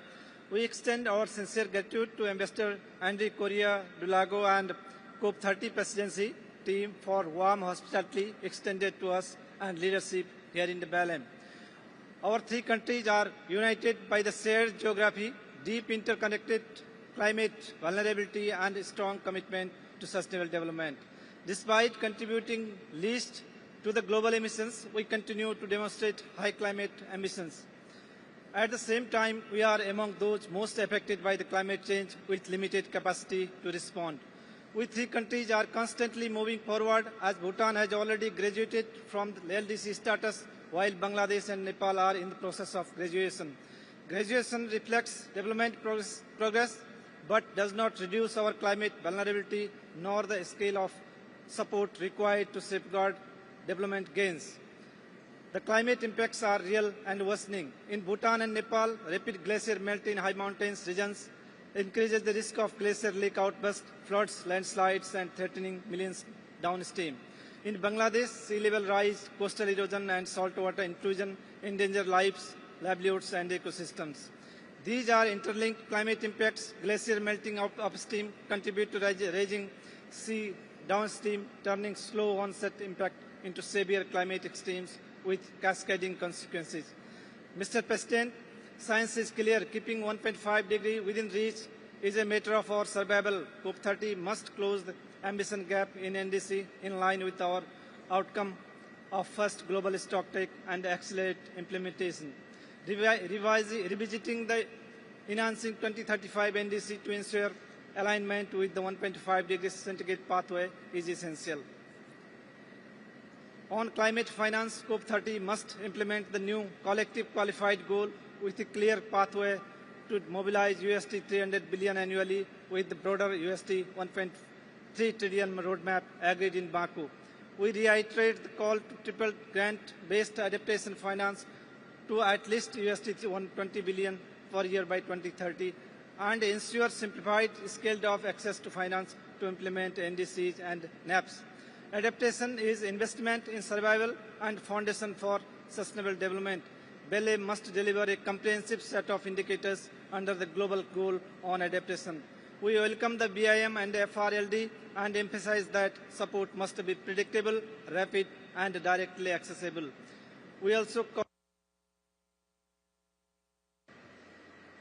I thank you for your statement. I see that Bhutan has asked for the floor. Bhutan, you have the floor.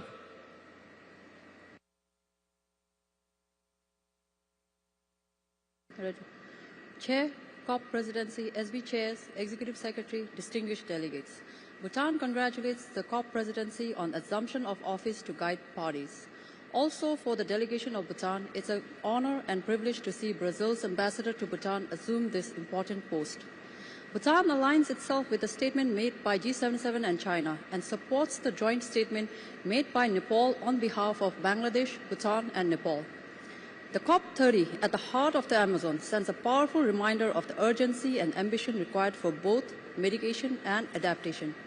Building on the outcomes of the first global stocktake, COP30 is a critical moment. It will be the first COP where countries are expected to respond to identified gaps by advancing more ambitious NDCs aligned with the 1.5-degree pathway. We must therefore deliver a collective, robust response that addresses the implementation gaps in NDCs. For a climate-vulnerable, landlocked, mountainous developing country such as Bhutan, we echo the sentiments shared earlier by Kyrgyzstan. 1.5 degrees Celsius is not a negotiating preference. It is a matter of survival for us. We cannot overemphasize the importance of enhanced ambition coupled with adequate, additional and grant-based financing to support implementation in this critical decade. Bhutan underscores the importance of operationalizing the new collective quantified goal with a target of $300 billion. Within this, we highlight the urgent need to triple grant-based adaptation finance, ensuring accessibility and predictability for the most vulnerable. On loss and damage, the FRLD must respond to the needs of developing countries, in particular to those most vulnerable, in a timely and effective manner, Although Bhutan graduated from LDC status in December of 2023, we remain highly vulnerable. On GDA indicators, we call for a robust set of indicators supported by clear means of implementation and monitoring. Capacity building for data collection will be essential. The absence of data should not be a barrier to the inclusion of new indicators, especially those aligned with the adaptation targets agreed at COP28. Bhutan stands ready to work collectively with everyone towards a successful COP30 outcome. Thank you, Mr. President. Thank you for your statement. I see that Japan has asked for the floor. Japan, you have the floor.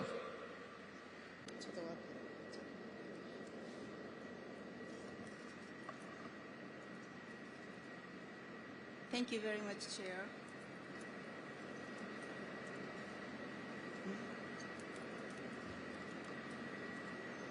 Sorry for this.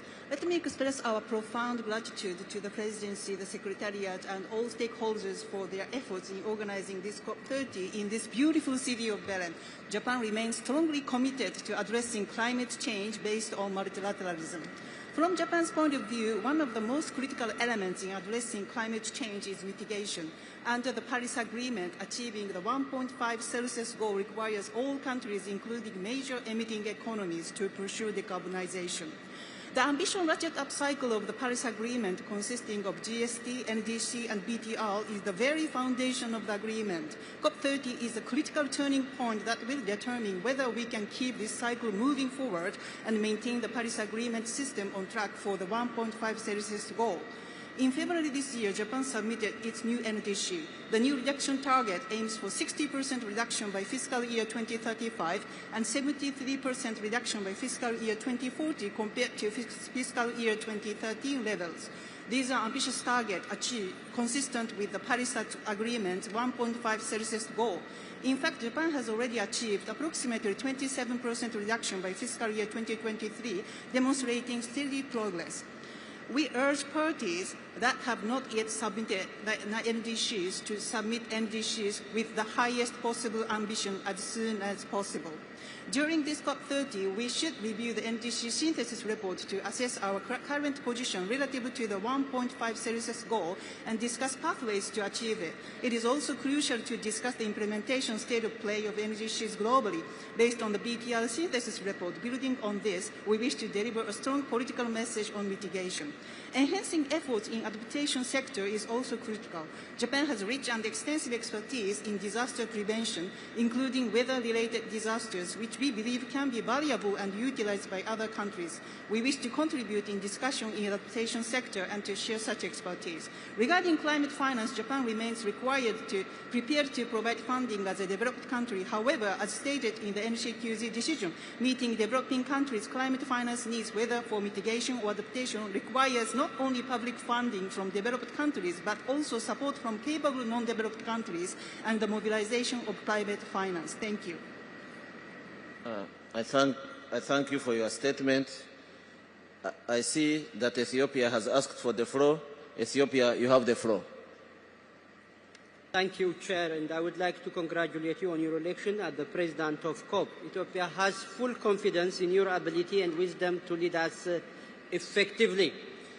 We would also like to align our statement with the statements delivered by G77 in China, the African Group, and LDCs. We do believe that the COP30 is an important moment to accelerate implementation. Mr. President, my delegation would like to express its profound gratitude and appreciation to the African Group for endorsing Ethiopia's bid to host COP32 in Addis Ababa. We are deeply grateful for the trust and confidence bestowed on Ethiopian people and government. We would like to reiterate our commitment to hosting the African COP in 2027. We look forward to welcoming all of you to Addis Ababa for the COP32. While reiterating our thanks to the African Group of negotiators under the able leadership of Tanzania for the support in endorsing our bid for hosting COP32, we take this opportunity to humbly request all other groups to join in supporting Ethiopia's bid to host COP32 in Addis Ababa, the diplomatic capital of Africa. The Ethiopian government is committed and ready to welcome you all. We are making initial preparations both on the technical and logistics fronts, drawing on our experience of hosting international forums, ensuring we leave no one behind and every voice will be fully represented through an inclusive process. And we would rely on parties towards successfully delivering an outcome that places our world on a better track on climate action. COP32 will play a major role in guiding climate action in this critical decade. In addition, we welcome all of you to contribute for the success of COP30 that we believe will lead for a successful COP32. I thank you very much, Mr. President. Thank you, Ethiopia. I now see that Burkina Faso has asked for the floor. Burkina Faso, you have the floor. Merci, Monsieur le Président de la COP. Distingués délégués, le Burkina Faso félicite la République d'Azerbaïdjan pour sa présidence de la COP 29, qui a tracé le chemin de l'espoir, de la vérité et de l'action vers Belem. Le Burkina Faso félicite également et s'engage à accompagner le Brésil pour son mandat à la présidence de la COP 30 qui se tient au cœur de l'Amazonie. Merci au peuple hospitalier du Brésil pour toutes les commodités accordées à notre délégation. Monsieur le Président, le Burkina Faso est parfaitement en accord avec les déclarations faites par les présidents du G77 et la Chine, du groupe Afrique et des pays les moins avancés. Le Burkina Faso a beaucoup d'attentes à cette 30e COP, qui doit être une conférence de mise en œuvre des actions climatiques et non une conférence de discours et de belles paroles. Le Burkina Faso espère voir les résultats concrets en matière d'adaptation qui est sa préoccupation prioritaire. Des indicateurs de l'objectif global de l'adaptation clairement identifiés et définis et un soutien tangible pour la mise en œuvre des plans nationaux d'adaptation.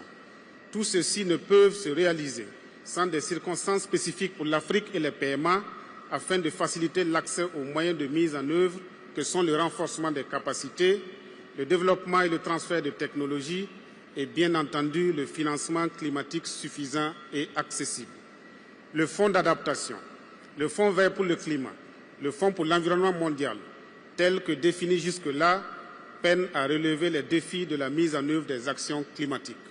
C'est pourquoi, convaincus que nos communautés subissent de lourdes pertes, en tant en vie qu'en matériel, chaque année, nous espérons que cette conférence des parties permettra de passer à la mise en œuvre du fonds pour les pertes et préjudices avec des actions palpables et concrètes sur le terrain. Merci, Monsieur le Président. I thank you for your statement. I see Kenya has asked for the floor. Kenya, you have the floor.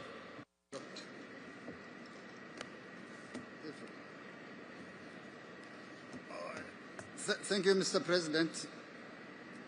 Mr. President, the Republic of Kenya congratulates you on assuming the vital role. We join others in commending you and the people of Brazil for your warm hospitality. We remain available to support you and the work of this all parties towards successful COP30 here in Belem. The Republic of Kenya associates itself with the statements made by the Group of 77 and China and the African Group. Mr. President, COP30 convenes at a critical juncture when multilateralism faces unprecedented threats. This conference must demonstrate our collective commitment to drive enhanced climate action. The Paris rulebook is complete. What remains outstanding are the commitments towards operationalizing the objectives of the Convention and the Paris Agreement through enhanced implementation. Mr. President, means of implementation are the key enablers of enhanced action and ambition. It is therefore critical that we build on the Baku outcome, particularly the new collective quantified goal of 1.3 trillion annually. We invite you and the COP29 presidency to present the NCQG report to a ministerial plenary for substantive engagement with its content. This should be followed by a ministerial prayer to conduct consultations with a view to calling countries and institutions identified in part 3 of the report to action on the 15 short-term priority measures. Mr. President, following the second African Climate Summit held in Ethiopia, African leaders made an unequivocal call for reflection on the Glasgow commitment to double adaptation finance by 2025. The summit further called for tripling adaptation finance beyond 2025. In your informal consultation process, it is critical to create space for mutual accountability and commitment to advance adaptation finance towards a needs-based regime that reflects Africa's adaptation costs estimated at 50 billion annually. We welcome the work of the experts who developed the global goal on adaptation indicators, and we look forward to their consideration during this session. However, we remain concerned that means of implementation indicators are presented as options, while some indicators that contradict the principles of the Convention and the Paris Agreement are reflected as fixed. Mr. President, we look forward to your informal consultations on Article 9.1, unilateral measures, the response to NDC synthesis report and the biannual transparency report. We joined consensus to begin with these 4 issues, trusting this will not be an exclusive list, but rather a platform for considering other important yet orphaned issues. We will engage constructively and look forward to a decision covering NCPG operationalization and adaptation finance scaling as indicated above. I thank you for your statement. I see that Iraq has asked for the floor. Iraq, you have the floor. شكرا سيد الرئيس.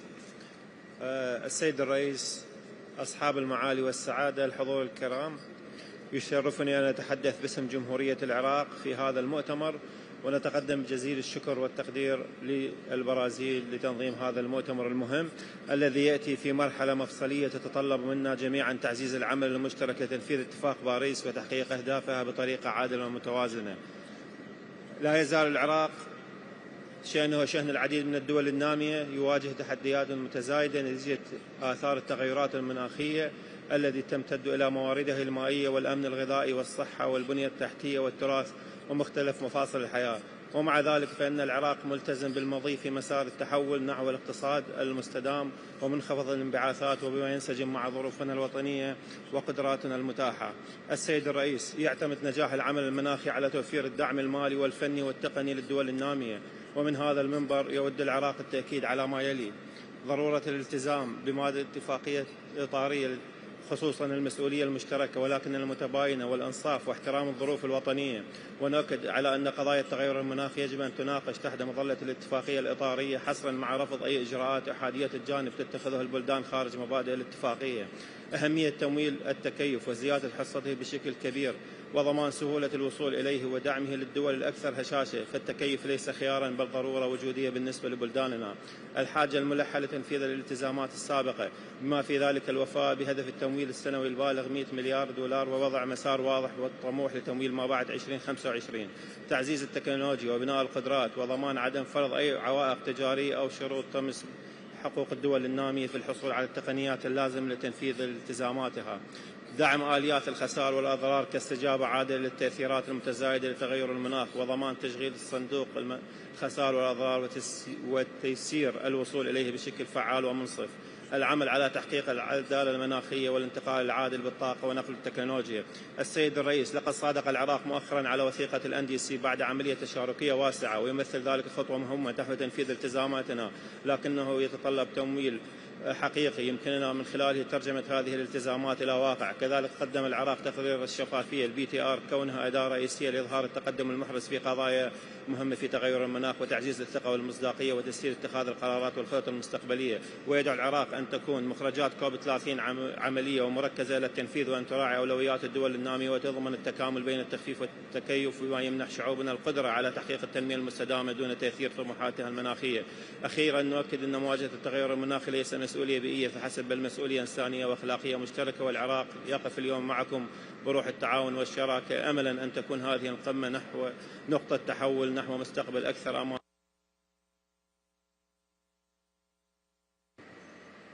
I thank you for your statements.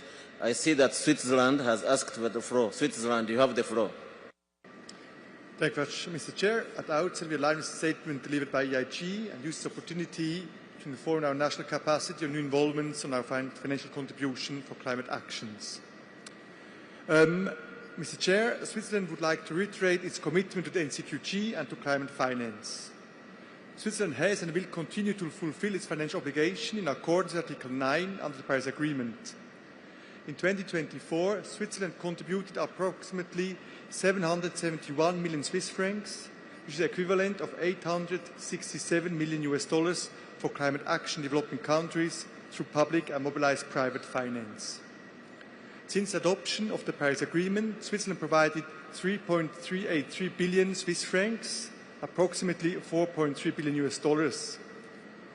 With this, we would like to underscore that we are committed to be amongst the countries taking the lead in reaching the goal of at least $300 billion per year and, as part of the global effort, work to scale up financing for developing countries for climate action to at least 1.3 trillion by 2035. We're looking forward to others joining us in this effort. Today, we would like to highlight the following new additional contributions. First, we will continue to provide significant amounts of our climate finance through multiple channels like the World Bank. Switzerland is contributing 600 million Swiss francs to the 21st replenishment of the International Development Association of the World Bank, which has a target of climate financing of 45%. On adaptation, Switzerland pledges 17 million Swiss francs in total, including 15 million to the Global Facility for Disaster Reduction and Recovery. On loss and damage, Switzerland will make a new and additional contribution of 1 million Swiss francs to the Santiago network for the next years. This shows that we believe and are confident in the network's growing capacity to provide timely and demand-driven support. On mitigation, we will contribute 12 million Swiss francs. On forest, is pledging totally 15 million Swiss francs, including 5 million for the Amazon Fund. We stand to work together for ambitious climate action, and we look forward to others to joining us in this effort. Thank you. Thank you for your statement. I see Philippines has asked for the floor. Philippines, you have the floor. Thank you, Mr. Chair. Excellencies, colleagues, in the interest of time, I will deliver an abridged statement, the full version of which will be submitted in writing. While much shorter, my countrymen and I hope the statement captures in full the dire state of affairs we are in and the urgent need to collectively do better and do things, finally, of consequence. A decade after the Paris Agreement, we meet at a defining moment. The world is not on track to keep 1.5 alive, a red line for humanity that we are dangerously close to crossing. For the vulnerable, this is not about numbers. It is about futures lost and lives disrupted. The Philippines knows this reality. In just 1 week, 2 severe tropical cyclones struck, killing hundreds, destroying homes, and crippling livelihoods. These are not isolated events. They mirror a global pattern of destruction and loss. Clearly, the suffering must stop. The path to 1.5 remains open, but only through a bold, credible, and united response. COP30 must be the delivery COP, where ambition is matched by implementation and pledges become progress. The Philippines' call is clear. Deliver transformative finance. Adopt a new collective quantified goal that mobilizes at least 1.3 trillion annually by 2035 as grants and concessional finance, not debt. Operationalize the Loss and Damage Fund and the Santiago network swiftly and at scale. Advance adaptation through nature-based solutions and science-based indicators under the UAE framework for global climate resilience. Implement Article 6 transparently and equitably with parties in the lead. Prioritize a just transition that empowers women and girls, workers, children, youth, older persons, indigenous peoples, and local communities, as well as protects and sustains livelihoods and enterprises. Finally, transparency frameworks that not only recognize progress, but also identify and address challenges we resolve. Support the new Gender Action Plan to guide an equitable shift from fossil fuels. The Philippines remains firm in its nationally driven climate action, anchored on fairness, equity, and common but differentiated responsibilities. We believe effective multilateralism is not merely a process, but a value choice, our only path to address this existential crisis that knows no borders. As a party to the UNFCCC and the ASEAN Chair for 2026, the Philippines stands ready to work with all nations, guided by solidarity, by science, and by shared resilience. In our work, let's be reminded delay is not diplomacy, inaction is not neutrality. Let COP30 be remembered not for words on paper, but for results that finally serve our peoples and our planet. Thank you. Thank you for your statement. I see that Iran has asked for the floor. Iran, you have the floor. Thank you, Mr. President. At the outset, Islamic Republic of Iran expresses its sincere appreciation to the government and people of Brazil for hosting COP30 and the UNFCCC Secretariat for organizing this important meeting. Iran aligns itself with the statement delivered on behalf of the Group of 77 and China, as well as the like-minded developing countries LMDC Group and the Arab Group. This conference convenes at a time when climate impacts are accelerating and placing unprecedented pressure on vulnerable regions. For Iran, located in one of the world's most climate-sensitive and arid regions, the challenges of prolonged drought, desertification, water scarcity, dust storms, and extreme temperatures pose significant threats to our people, ecosystems, and sustainable development. Addressing adaptation needs and ensuring adequate, predictable, and accessible climate finance for developing countries remains one of our highest priorities. However, progress in these areas is severely hindered by unilateral coercive measures. These measures obstruct access to climate finance, technology transfer, and international cooperation, elements essential for implementing effective climate actions. Such restrictions run counter to foundational principle of equity and common but differentiated responsibilities and respective capabilities, CBDR-RC. In this context, Iran appreciates the COP30 presidency consultation with parties on the proposed new agendas, and we emphasize the importance of fully and urgently recognizing and addressing the concerns of countries affected by UCMs and implementing the obligations of developing countries to provide financial support to address the developing country parties' needs and propose agendas in this regard. Ensuring that the agenda reflects these challenges is vital for enabling all parties to engage meaningfully and equitably in global climate efforts. Climate action must not be accompanied by politically motivated restrictions outside the UNFCCC mandate. The Islamic Republic of Iran reaffirms its readiness to work constructively with all parties toward a balanced, inclusive, and successful outcome at COP30. We stand prepared to cooperate across all pillars of climate actions, adaptation, mitigation, technology transfer, and capacity building within a fair and multilateral framework that strengthens trust and supports developing countries. Thank you. I thank you for your statement. I see that the state of Palestine has asked for the floor. Palestine, you have the floor. Thank you. شكرا سيد الرئيس. في البداية أود أن أشكر حكومة وشعب البرازيل على حسن الضيافة والاستقبال. واسمحوا لي أن أتوافق مع كلمة المجموعة العربية التي ألقتها مجموعة 77 والصين التي ألقتها جمهورية العراق الشقيق، والمجموعة العربية التي ألقتها المملكة العربية السعودية. سيد الرئيس، إن دولة فلسطين تعاني من آثار بيئية جمة وآثار تغير المناخ، بالإضافة إلى معاناة من حرب الإبادة.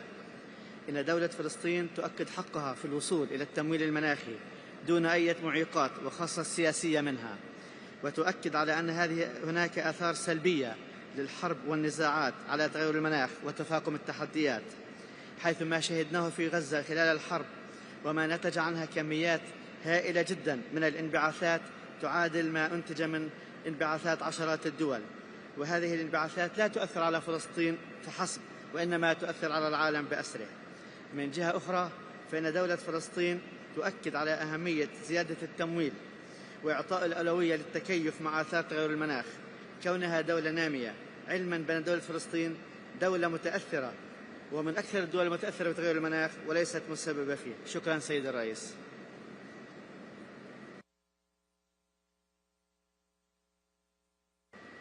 I thank you for your statement. I see Colombia has asked for the floor. Colombia, you have the floor. Gracias, presidente. Colombia se suma a la declaración realizada en nombre de AILAC. Colombia llega a esta COP de la Amazonía con un mensaje claro: no hay acción climática efectiva sin proteger la biodiversidad y la naturaleza, sin una transición para dejar atrás los combustibles fósiles y sin enfrentar la crisis de la deuda. Primero, sobre la transición para dejar atrás los combustibles fósiles. El mundo acordó en el primer balance mundial que la era de los combustibles fósiles debe llegar a su fin. Ahora debemos pasar del llamado a la implementación. Resultados negociados en esta COP que no incluyan referencias claras a esta transición serán incompatibles con la urgencia de la crisis que enfrentamos. Colombia reconoce el liderazgo del Brasil en el llamado a establecer una hoja de ruta para dejar atrás los combustibles fósiles. Como esfuerzo complementario, Colombia será sede de la primera conferencia internacional sobre la transición para dejar atrás los combustibles fósiles, un esfuerzo que no se adscribe a ninguna iniciativa legal existente. Busca crear un espacio colectivo y abierto para visibilizar y explorar rutas viables que permitan superar los desafíos de esta transición. En segundo lugar, sobre las sinergias entre clima y naturaleza. La naturaleza es necesaria para cumplir con los objetivos climáticos.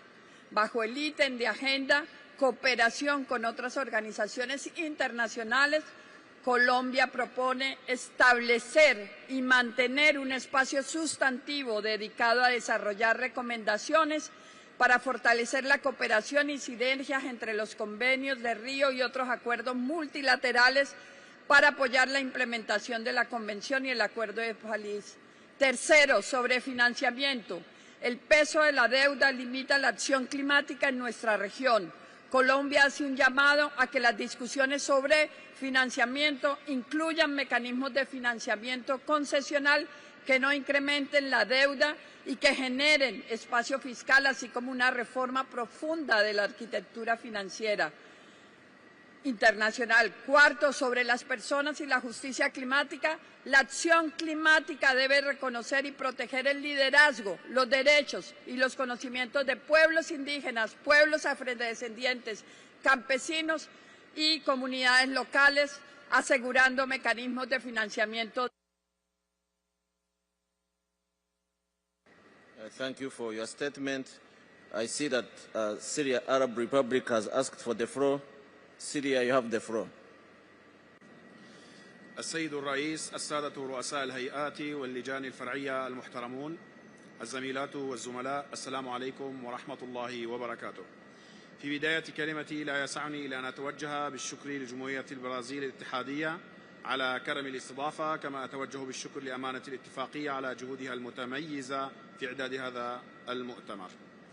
إن الجمهورية العربية السورية إذ تشارك في هذا المؤتمر العالمي تؤكد من جديد تمسكها بمبادئ اتفاقية الأمم المتحدة الإطارية بشأن تغير المناخ وكذلك اتفاق باريس. وانطلاقا من واقعنا كدولة تواجه تحديات استثنائية نتيجة التغير المناخي، فإننا نرى أن تحقيق التوازن بين مبادئ العدالة والمسؤوليات المشتركة لكن المتباينة يظل أساسا في تقدم جماعي. إننا نؤمن بأن مسار المفاوضات يجب أن يراعي الخصوصيات الوطنية ويرفض النماذج المفروضة ويتناسب مع الظروف والقدرات الوطنية لكل دولة، معترفا بالمسؤوليات التاريخية للدول المتقدمة في الانبعاثات. كما نعتبر أن تنفيذ القرارات السابقة وتعزيز آليات التكيف والدعم يجب أن يكون في صلب عملنا المشترك. إننا نرفض أي محاولة لفرض أهداف قطاعية أو نماذج موحدة على الدول النامية التي لم تستطع حتى الآن إعداد تقاريرها. ونؤكد أيضا على ضرورة أن يرافق الطموح المناخي دعم مالي وتقني حقيقي للدول النامية دون شروط معقدة أو تحويل التمويل إلى أعباء وديون، مع ضمان وصول عادل للدول النامية وخاصة الدول الأكثر هشاشة والخارجة من النزاع والأقل قدرة على مواجهة تداعيات التغير المناخي إلى صناديق التمويل الدولية. كما نؤكد على أهمية الحفاظ على مبدأ الإجماع في اتخاذ القرار ورفض الإجراءات أحادية الجانب أو فرض انتقالات سريعة لا تراعي الأولويات الوطنية أو توفير سبل الدعم اللازم وتمثل عائقا حقيقيا أمام الانتقال العادل. السيد الرئيس، نتطلع إلى تحويل هذا المؤتمر إلى زخم حقيقي لتقديم الدعم اللازم للدول ذات الموارد المحدودة وتمكينها من مواجهة تحديات المناخ من خلال إجراءات مبسطة تراعي تخفيف الآثار الاجتماعية والاقتصادية لتدابير الاستجابة ودون المساس بحقها في التنمية. إن سورية وانطلاقا من روح المسؤولية والتعاون بالتوافق مع المجموعة العربية ومجموعة ال77 والصين تعبر عن استعدادها للعمل مع كافة الأطراف من أجل مخرجات عادلة ومتوازنة تخدم مصالح الجميع تضمن الحق في التنمية مع حماية المناخ للأجيال القادمة. والسلام عليكم ورحمة الله وبركاته. I thank you for your statement. I see that Timor-Leste has asked for the floor. Timor-Leste, you have the floor. Thank you. Thank you very much, Mr. President. Let me associate my statement with the statement made by Iraq on behalf of 77 in China, Palau on behalf of EOCs, and Malawi on behalf of LDCs. Timor-Leste has been experiencing various climate change impacts such as flood, drought, landslide, tropical cyclone, and sea level rise. Our socio-economic development have been negatively affected by this impact of climate change. As part of the LDCs and small and developing states, the country has limited capacity in terms of financial, technological, and human capacity to adapt to such an impact. Our contribution to the global greenhouse gas is lower than impacts that we are facing at the moment. We call the developed country parties to fulfill their obligation under the UNFCCC and the Paris Agreement to provide finance, technology, and capacity building for us to enable adaptation mitigation actions as well as addressing loss and damage that we are facing at the moment. Climate finance is key for climate actions for all of us. We need to operationalize the 300 billion decided at COP29. This contribution must be new and additional to the current ODA. This scale must include not only adaptation mitigation but also addressing loss and damage. On adaptation, NAPs must be fully funded by public and grant-based financing contributed from developed country parties. Tripling of adaptation financing is urgently required to be decided here at COP30. On global goal on adaptation, we must define indicators on means of implementation towards increasing resilience and reducing vulnerability in the future. On loss and damage, replenishment of fund for responding to loss and damage is critically important to be decided here, since this fund is insufficient to address the needs of developing countries. We welcome the launching of call for funding request held yesterday, and we look forward to get more facilities and communications from the Secretariat to enable us to access to the fund, especially through the direct access through national government. We must finalize the WIM review here in Belem without any delay. On mitigation, Mr. Chairman and President, the mitigation work program needs to come up with a clear decision towards 1.5 degrees Celsius. And the declaration is over and we need to take action now. Thank you very much. I thank you for your statement. I see Turkey has asked for the floor. Turkey, you have the floor.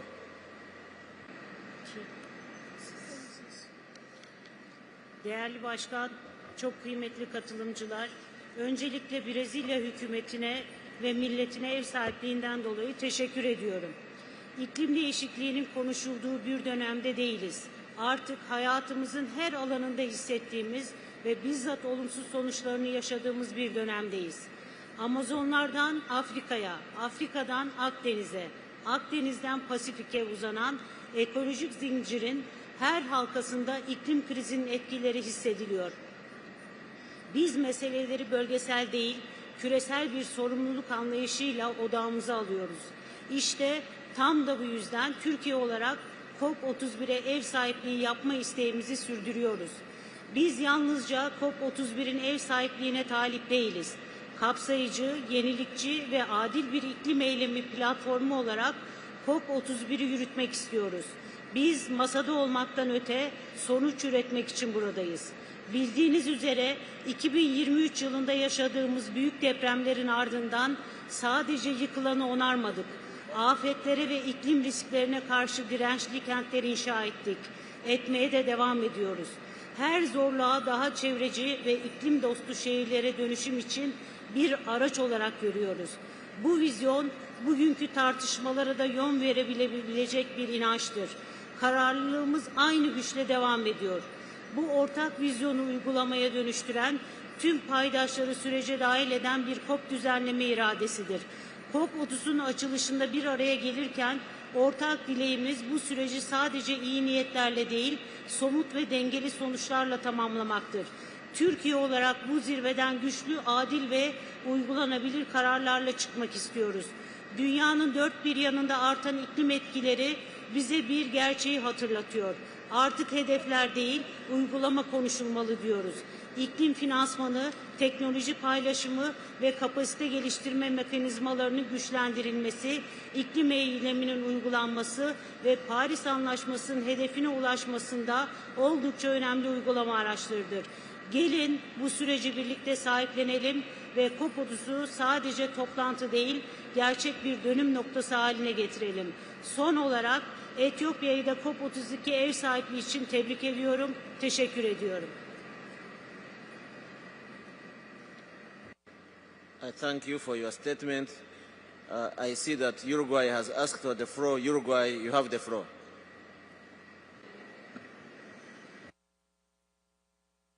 Thank you, Chair. Muchas gracias. Uruguay se alinea a las intervenciones realizadas por el G77 más China y Grupo Sur. Uruguay agradece el trabajo de la Presidencia y de todas las partes para conducir este proceso con equilibrio y transparencia. Nos presentamos como un país que ha demostrado una ambición climática estructural con una matriz eléctrica compuesta en un 97% por fuentes renovables y una de las transiciones energéticas más profundas del mundo, pero también como un país altamente vulnerable a los impactos del cambio climático. Sequías prolongadas, eventos extremos, pérdida de biodiversidad afectan nuestra economía, nuestras comunidades y nuestros ecosistemas. Por eso, para Uruguay, la adaptación no es una opción, es una necesidad existencial. En este sentido, consideramos que uno de los principales resultados de esta COP debe ser sobre el marco de Emiratos Árabes Unidos sobre resiliencia climática global relativo al Objetivo Mundial de Adaptación, GGA, mediante la adopción de los indicadores y el trabajo adicional para garantizar su implementación rápida y efectiva. Necesitamos un marco técnico y político robusto con un número manejable de indicadores globales que permitan evaluar el progreso colectivo de manera objetiva, sin perder de vista las circunstancias nacionales. Estos indicadores deben reflejar no solo los resultados en resiliencia y reducción de vulnerabilidades, sino también los medios de implementación, porque la adaptación sin apoyo es limitada. Uruguay subraya la importancia de que el marco final de GGA integre los conocimientos científicos, locales e indígenas, género, derechos humanos y que se oriente hacia el fortalecimiento institucional, la planificación territorial y la inclusión social. Solo así la adaptación dejará de ser un concepto aspiracional y se convertirá en un proceso medible, evaluable y financiado. En materia de transición justa, Uruguay apoya un resultado que consolide un enfoque integral y permanente, capaz de articular las dimensiones social, laboral y territorial de la acción climática con enfoques de derechos humanos, género y generaciones. La transición debe garantizar protección social, trabajo decente, equidad en el acceso a las oportunidades y participación de los actores sociales y territoriales. Sostenemos que esta COP debe avanzar hacia un mecanismo institucional que dé continuidad al programa de trabajo con recursos financieros y cooperación técnica suficientes para respaldar el avance hacia sistemas productivos más sostenibles de forma justa y equitativa. En cuanto a financiamiento climático, Uruguay reitera que la provisión de financiamiento público, concesional y previsible sigue siendo una obligación central bajo el artículo 9.1 del Acuerdo de París. Sostenemos también la importancia de lograr en Belem una actualización del pacto de al menos triplicar la meta de duplicar los flujos de financiamiento de adaptación a partir de 2025. Uruguay reafirma que cumplir los compromisos asumidos es la base sobre la cual se construye la confianza multilateral. Finalmente, Uruguay subraya que esta COP debe adoptar el nuevo plan de acción en género, integrar la igualdad de género y los derechos humanos en todas las áreas del trabajo en cambio climático. No es un gesto simbólico, es una condición de eficiencia, transparencia y legitimidad. Uruguay reafirma su compromiso en la acción climática de ser basada en la ciencia, la equidad y la cooperación.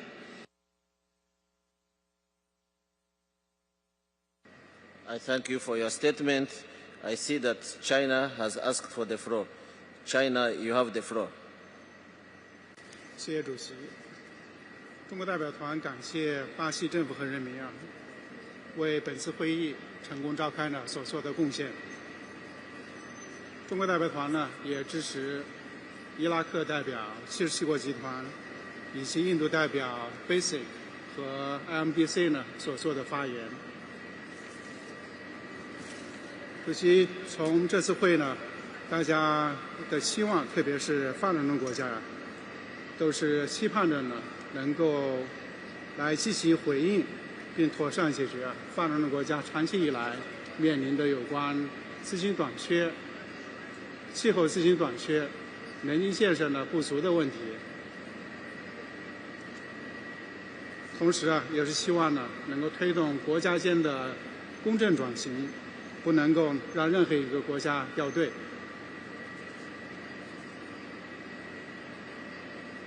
同时也解决发展中国家目前面临的有关单边措施、贸易保护主义的这些新的问题。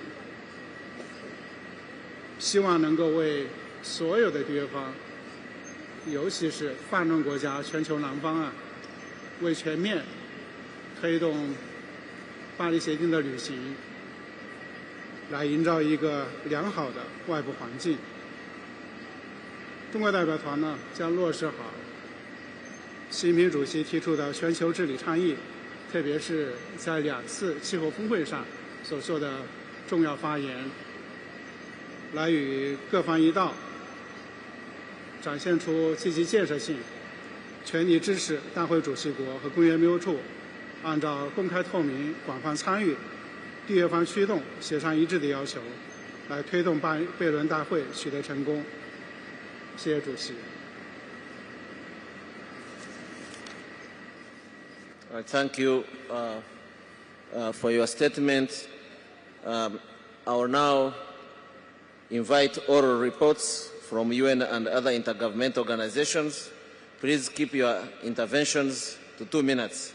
I would like to invite Abdallah Moskit from the Secretariat of the Intergovernmental Panel on Climate Change, IPCC, to provide a statement. You have the floor. Thank you very much. Dear Chair, first of all, IPCC want to thank Brazil and the city of Belem, and also UNFCCC for the invitation and hosting this COP. Mr. President, I want to intervene for 3 points. The first one is related to steady progress IPCC has achieved. Second, the new improvement in our activity in IPCC with 7th cycle. And the third is about the vital necessity for new contribution, financial contribution, scientific contribution to ensure the sustainability of the activity of IPCC. Concerning the steady progress, I am pleased to inform you that the 7th cycle started well, and we informed that all the reports have been fully scoped and they are in good stages in progress. And the entire scientific content of the report has been agreed upon by the panel. The key scientific issues and knowledge gaps have been identified. More than 660 scientists will gather for the first time in the history of IPCC in the joint lead author meeting in Paris, first week of December. The first draft or the draft of special report on climate change and cities is currently undergoing. The methodology report on short-lived climate forcer concluded its second lead author meeting. And also with the agreed scope of methodology report on carbon dioxide removal technology, carbon capture, utilization, and storage will now be seeking nomination voters. I thank you for your statement. I now invite a statement from Collaborative Partnership on Forests, CPF. Statement by Collaborative Partnership on All Forests will be delivered by FAO as the chair, represented by Amy Duchel. You have the floor. Thank you, Mr. Chair, Excellencies, distinguished delegates, ladies and gentlemen. This statement is delivered on behalf of the Collaborative Partnership on Forests and its 16 member organizations. Forests have multi-functions and provide solutions to many global challenges, including climate change, environmental degradation, biodiversity loss, food insecurity, and poverty. As emphasized in the first global stocktake of the Paris Agreement, greater efforts must be made to halt and reverse deforestation and forest degradation by 2030 and increase forest area worldwide if we are to achieve the 2030 global forest-related goals and targets. The good news is that deforestation rate declined in all regions in the most recent decade, as shown by the Global Forest Resources Assessment 2025, just released by FAO on 21st of October. But at 10.9 million hectares of forests lost per year, including an estimated 1.61 million hectares of irreplaceable primary forests, the rate is still far too high. Wildfires, pests, disease, and extreme weather are also damaging about 170 million hectares of forests annually. Bold, urgent, and innovative actions are needed to prevent forests from turning from carbon sinks into sources of emissions. This would also protect the various environmental and economic benefits, including jobs, that forests offer. In this context, the CPF welcomes the strategic emphasis of COP30 and the COP30 presidency on forests, including the Tropical Forest Forever facility and the call to action on integrated fire management and wildfire resilience. The CPF stands ready to support parties and work with all stakeholders, including Indigenous peoples, local communities, youth, and women in their efforts to achieve forest and climate goals. Thank you.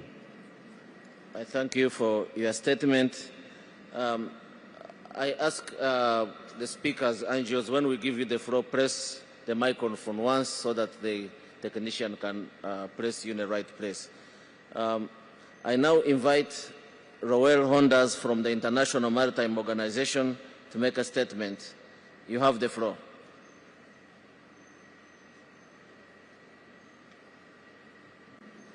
Chair, let me firstly congratulate the Brazilian presidency and the entire UNFCCC Secretariat for the successful organization of this COP. In 2023, IMO member states unanimously adopted IMO strategy on the reduction of greenhouse gas emissions from ships, shaping international cooperation to decarbonize shipping and laying out a pathway towards net zero emissions to be achieved by or around 2050. Since the adoption of the 2023 strategy, IMO member states have been actively assessing and developing the regulatory measures required to implement the greenhouse gas emission reduction targets set in the IMO climate strategy. In April of this year, IMO's main environmental organ, the Marine Environment Protection Committee, finalized and approved the IMO Net Zero Framework, a set of new regulations comprising of a technical element, namely a global marine fuel standard, regulating the phased reduction of a marine fuel's greenhouse gas intensity and an emission pricing mechanism. The text of these draft amendments to IMO's main instrument, MARP 186, were circulated with a view to adoption at a session held in October 2025. In considering the draft amendments, the second session of the MEPC agreed to adjourn the session for a period of 1 year. This adjournment will enable further efforts to forge broader consensus around IMO's net set of regulations and reconciling remaining differences and respond to the concerns of member states, including any necessary adjustments to supporting measures. President, IMO enhances technical cooperation and capacity building initiatives dedicated to climate action in the shipping sector, and we do that with a view to leaving nobody behind in the transition of shipping. Thank you very much. I thank you for your statement. I now invite Jane Hupp from International Civil Aviation Organization, ICAO, to provide the statement. You have the floor. Thank you, Mr. Chair.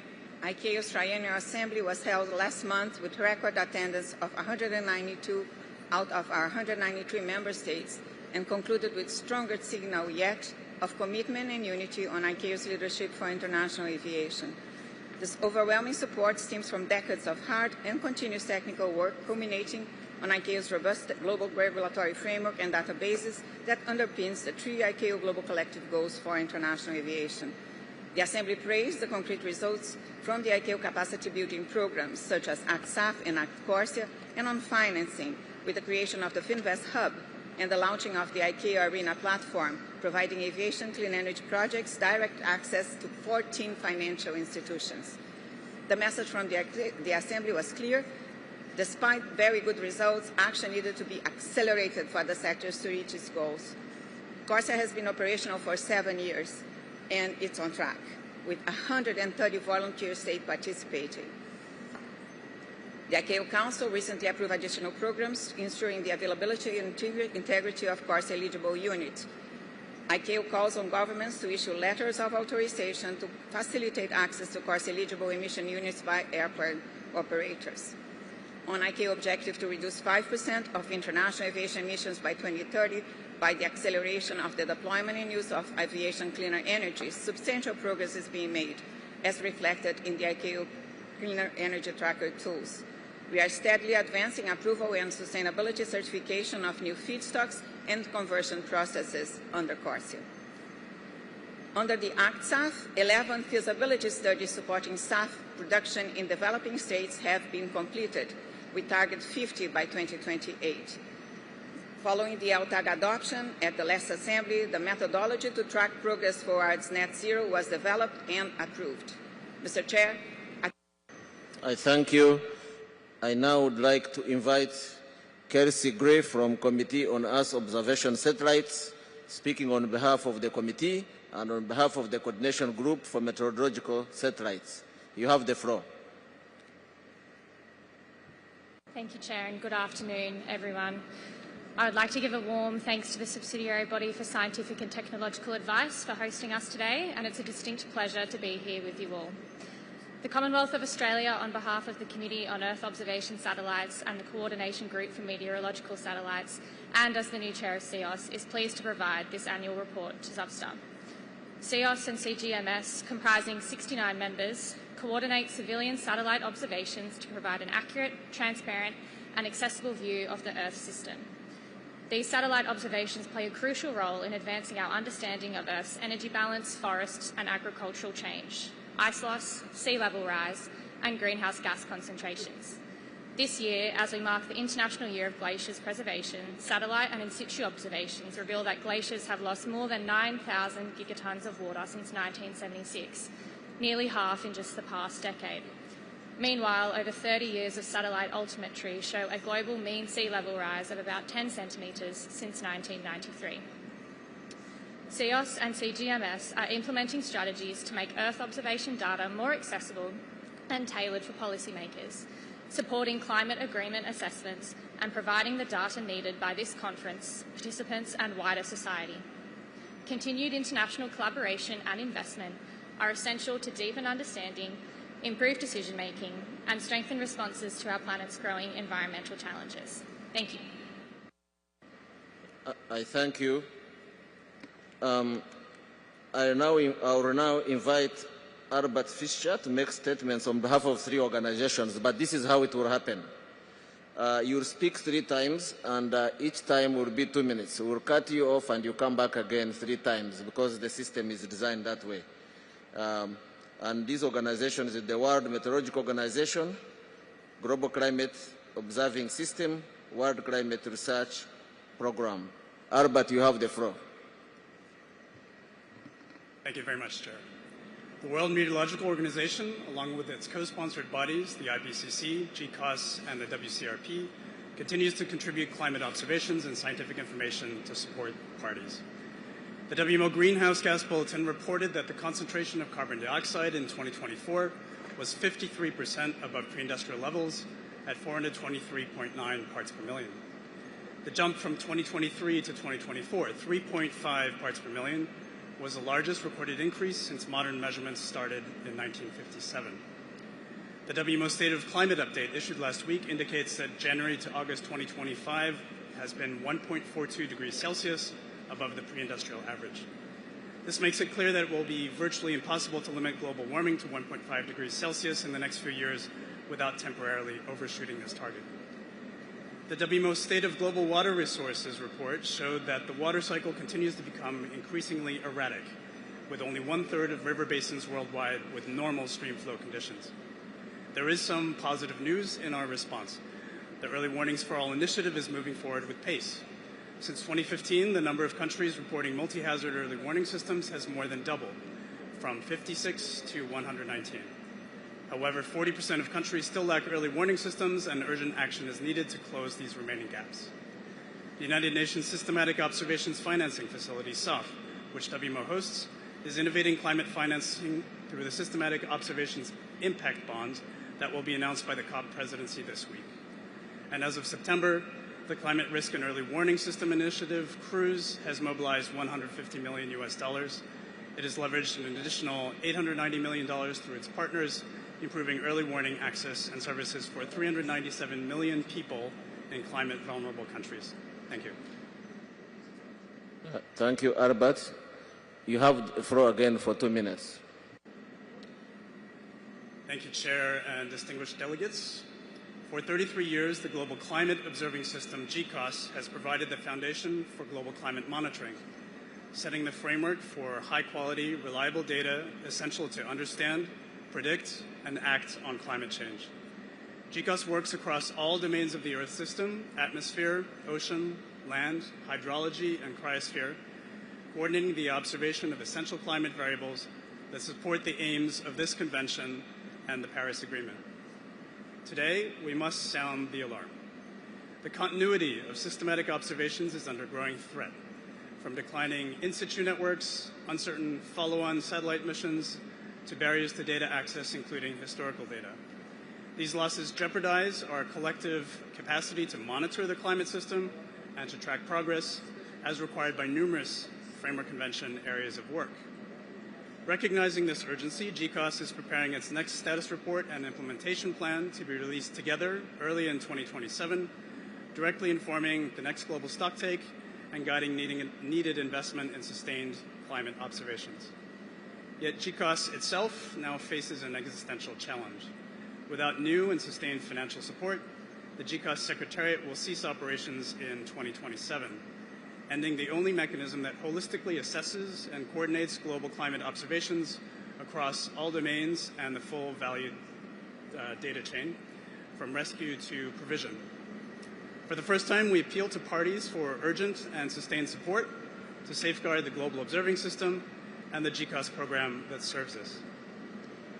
In the spirit of Mutirao, the collective effort that inspires COP30, let us act together to preserve the observational foundation for climate action and for the benefit of all and for future generations. Thank you. Thank you, Albert. You have the 2 final minutes.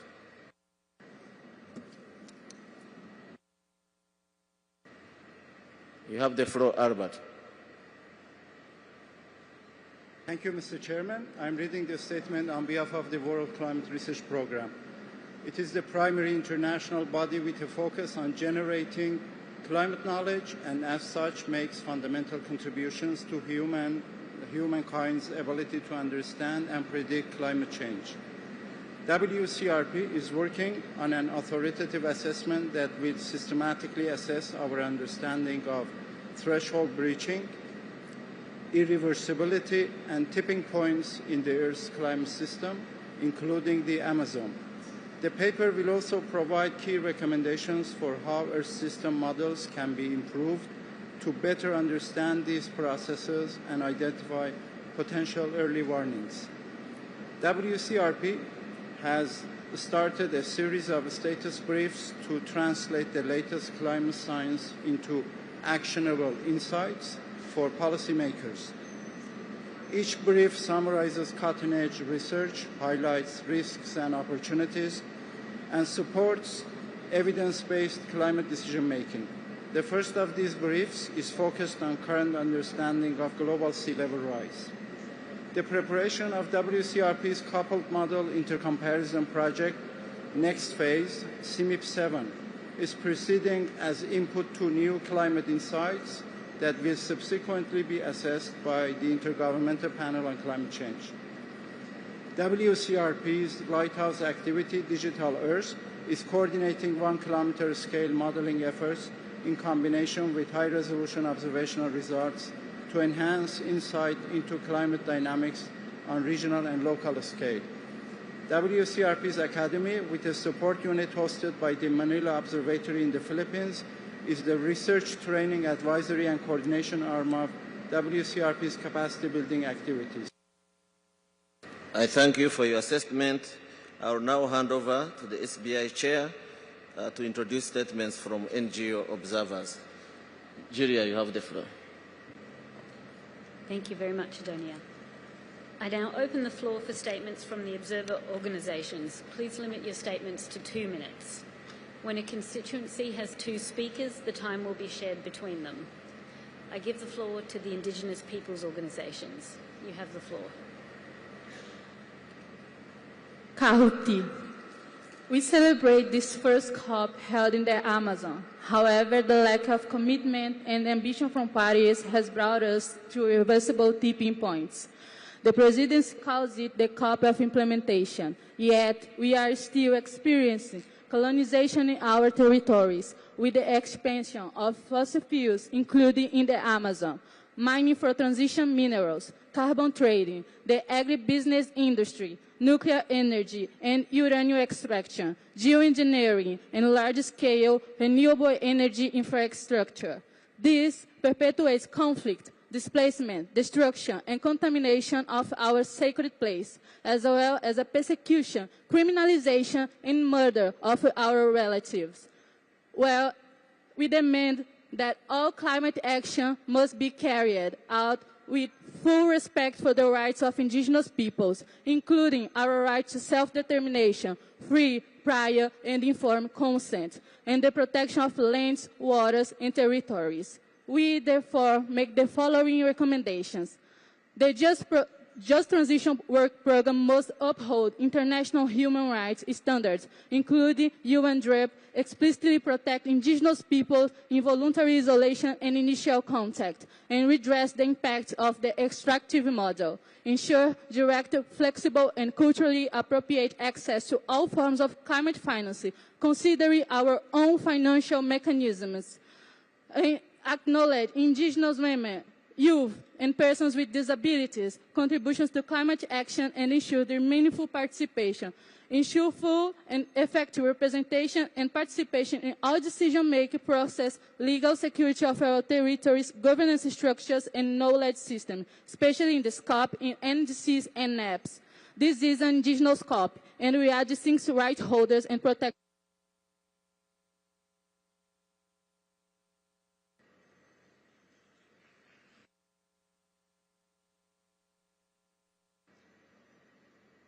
Thank you for your statement. I give the floor to a representative speaking on behalf of the local governments and municipal authorities. You have the floor.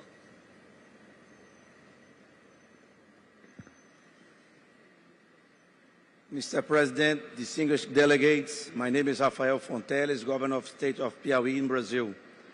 Piauí is one of the pioneer states in the northeast region of Brazil that has completed its climate action plan.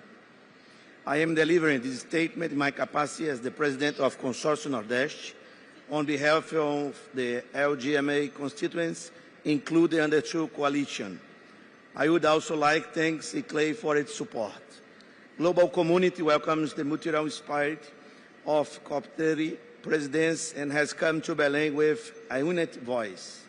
Last week in Rio, thousands of mayors and governors announced what they can offer as solutions to national leaders. These include good practice for multi-level collaboration in national climate plans, accelerating mitigation and adaptation actions through localized finance and deepening partnerships. The LGMA position translates these solutions into COP30 negotiation documents. and cities and regions hub will be the space where we will exchange and advance. All these efforts converge for one concrete goal. COP30 in Belem must lay the foundation of a strong legacy for multi-level and urban collaboration in the new era of climate action. This Belem legacy will enable the UNFCCC community to welcome IPCC special report in seats in 2027.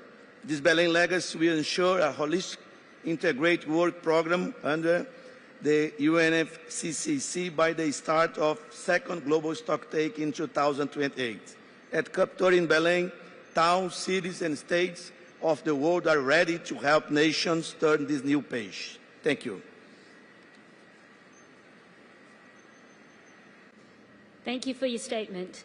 I give the floor to a representative speaking on behalf of the research and independent non-governmental organisations. You have the floor. Thank you, Chair, for the opportunity to address this plenary on behalf of Ringo. My name is Pam Pearson, Director of the International Cries for Climate Initiative. Ringo appreciates everyone's dedication to advancing the global climate effort. The fact that the world is gathering here in Belem shows that global collaboration is the way to address global challenges. But just being here is not enough. Results matter more. We look forward to significant progress across all items at this conference. These proceedings must continue enhancing the conditions for implementation of the Paris Agreement, in particular the NDCs, the global stocktake, adaptation, finance, and Article 6. Ringo would like to stress the importance of transparent, inclusive, and cooperative decision-making and policies based on multidisciplinary, modern, and sound science, including social sciences and humanities, aligned with indigenous, traditional, and local community knowledge. Let me highlight 4 issues of particular relevance to Ringo. First, on arrangements for intergovernmental meetings, we encourage parties to continue the effort from the SBs to consider the impact of party overflow on inclusivity and accessibility. On research and systematic observation, we appreciated the various presentations yesterday at the 17th Earth Information Day. Ringos are ready to provide expertise to support this work stream. On the global stocktake, we expect parties to enhance the flow of research and scientific information. As Ringos, we have knowledge and insights readily available to ground this process in sound science. On Article 6, Ringos salute the rapid development of stringent rules for the Paris Agreement crediting mechanism. We note with concern that some parties may use Article 6 as a substitute for domestic mitigation, and that initial reports under Article 6.2 are of variable quality.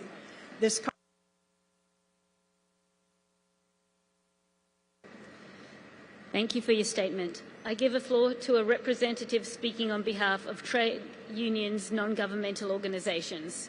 You have the floor.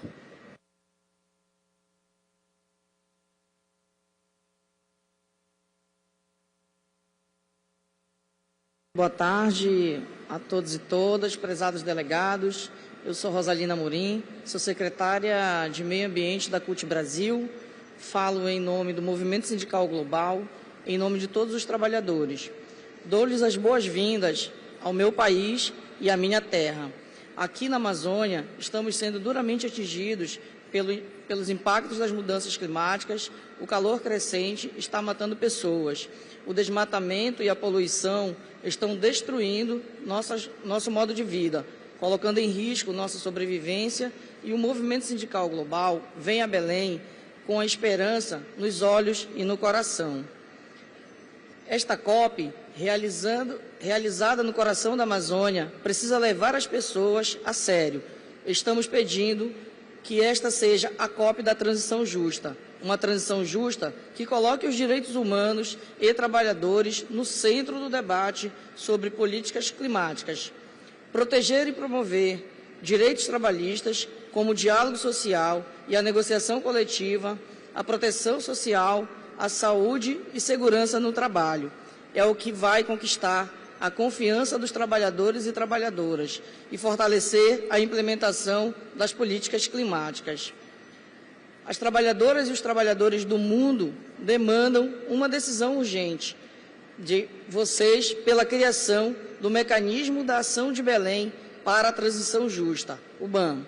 E, por fim, queridos e queridas delegadas, a ação climática também significa, por fim, a violência, as guerras, aos conflitos e a repressão em todos os lugares. Parem com a violência e a fome contra civis. Não há justiça climática sem direitos humanos. Sejam muito bem-vindos a Belém.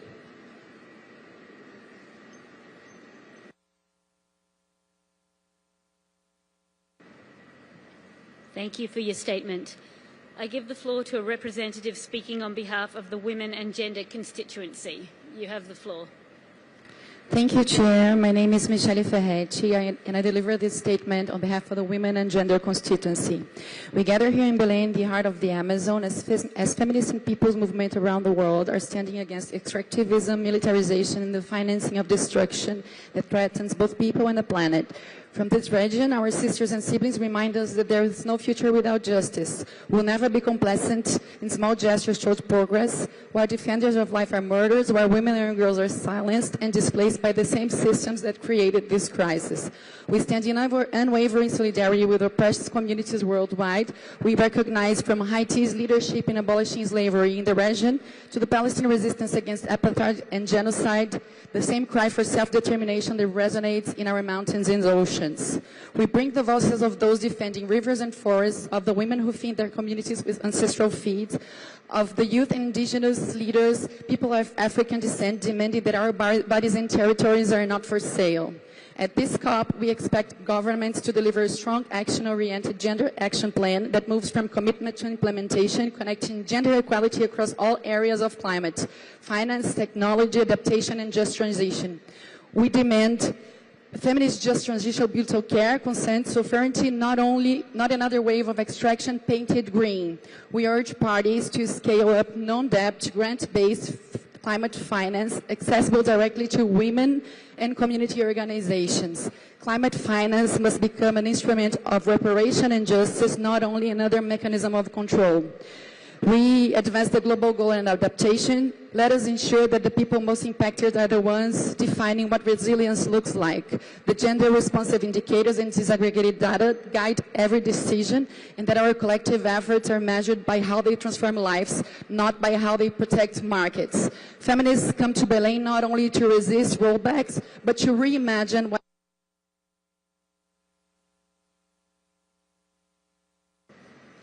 Thank you very much for your statement.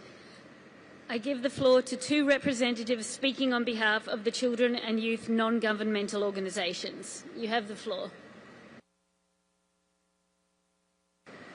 Thank you, Madam Chair.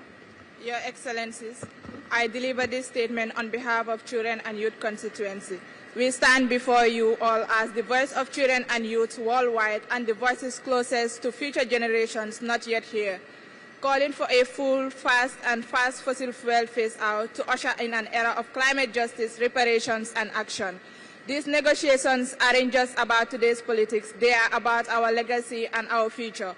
It is about the air, the forest, the sun, and the ozone of clean water. From the Congo Basin to the Amazon forest, we are here to share our gratitude to the people of Amazonia, and with the stewardship these plans and fought back. And we stand with you as we continue to fight within this halls. Mr. President, we call for an adaptation package that adopts a full list of child and youth sensitive indicators accompanied by a new adaptation finance commitment to tripling the Glasgow's pledge that is ambitious, grant-based, and responsive to the needs of developing countries. We demand that COP30 operationalize the UAE dialogue to focusing on intergenerational cooperation around implementation and finalizing the GST modalities at COP30 in line with what we agreed in Dubai. We call on parties to adopt an ambitious just transition package consisting of just principles including labor and human rights, FPIC, intergenerational equity, and international cooperation. We also call for a nature program that will continue to cover COP30 decision to operationalize Article 5 and ensure nature considerations that are embedded into the NDCs, NAPs, and NBSAPs for a joint program of across the Rio Convention. Not that we have reached 3 decades of COP30, which fossil fuel lobbyists continue to attend. We call for a conflict of interest policy and UNFCCC that supports accountability against the influence of corporate sectors. Science must be sent.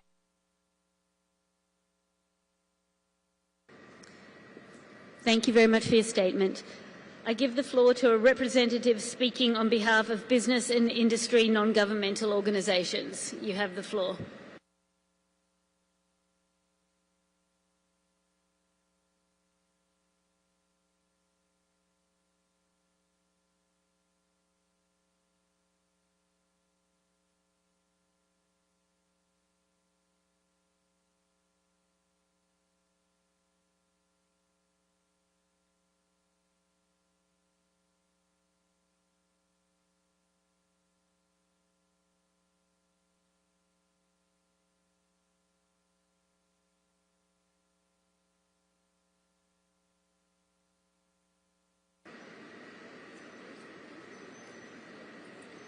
Hi.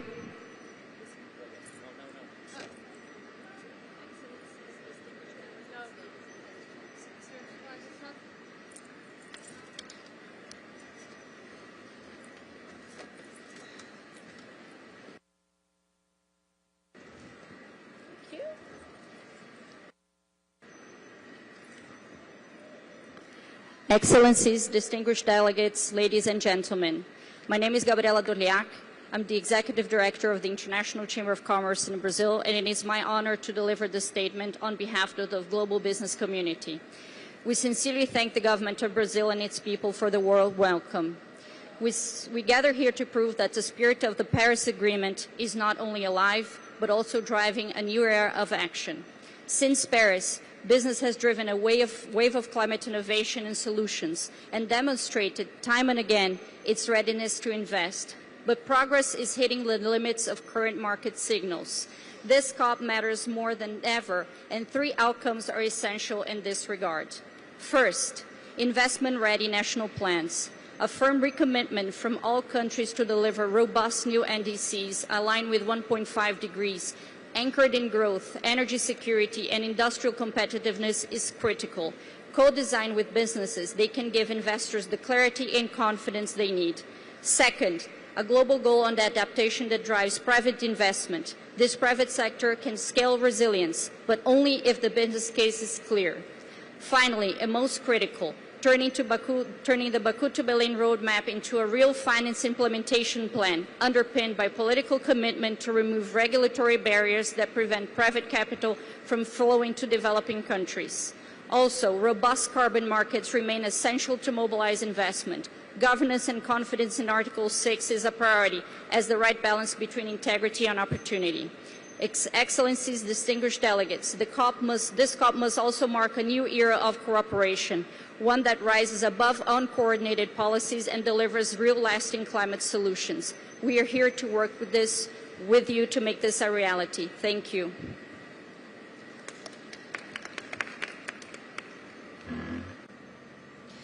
Thank you very much.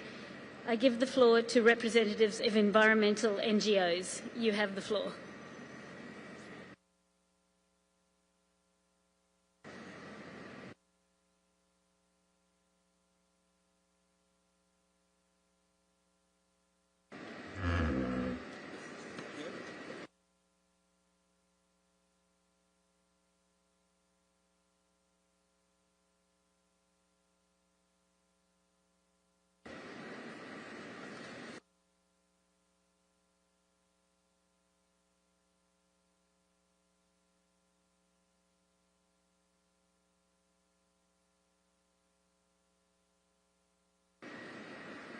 Good afternoon.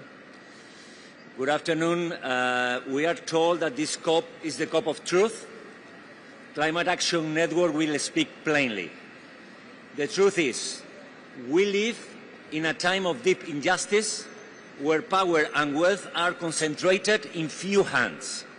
We have a system that allows the few to oppress, occupy, and extract from the majority of humanity, too often with the complicity of the governments seated in this almost empty, as usually, room. When we speak, of course.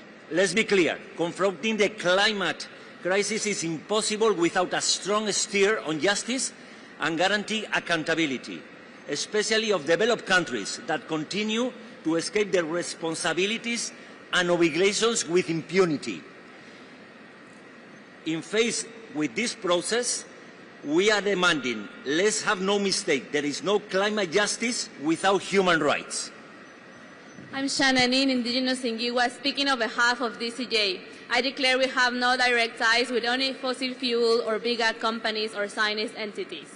We, the land defenders and youth from the climate movement, who traveled all across Mexico and Central America to get here as a Mesoamerican caravan for climate and life, we demand justice for our communities, facing threats from the climate crisis and the industries creating it. Because in our region, defending life costs life itself. We demand an end to all extractivism, from fossil fuels to renewables, in mining, in agribusiness, in false solutions that profit from the sacrifice of our territories. The financialization of life is not a solution, but the problem. Every carbon bond, offset mechanism, continues plundering under a new name. We demand global north countries provide urgent, new, additional grant-based public climate finance to fill the loss and damage.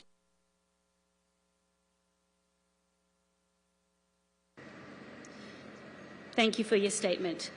I give the floor to a representative speaking on behalf of farmers' non-governmental organisations. You have the floor.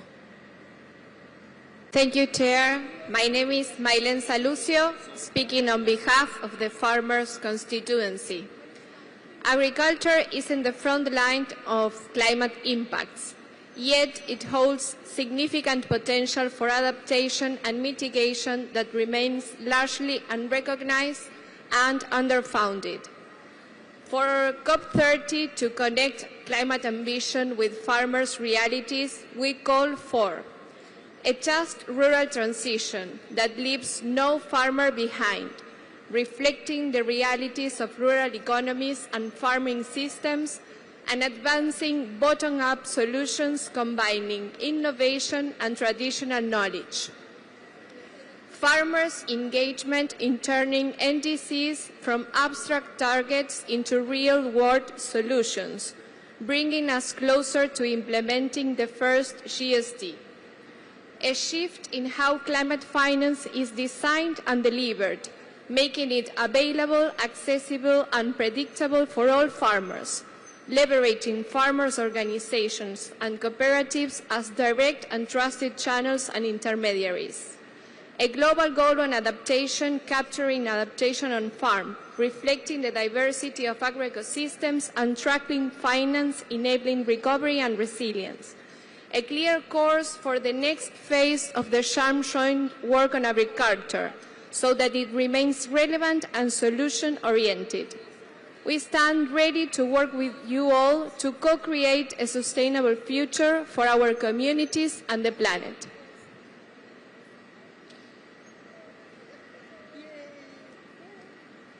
Thank you very much for your statement. Distinguished delegates, colleagues, this brings us to the end of the joint plenary. I hereby adjourn the second meeting of the SPI. I hereby adjourn the second meeting of SABSTA. I now hand over back to the President. Mr. President, you have the floor. Thank you. I hereby adjourn the joint second meeting of the COP. The second meeting of the CMP is also adjourned. And the second meeting of the CMA is also adjourned.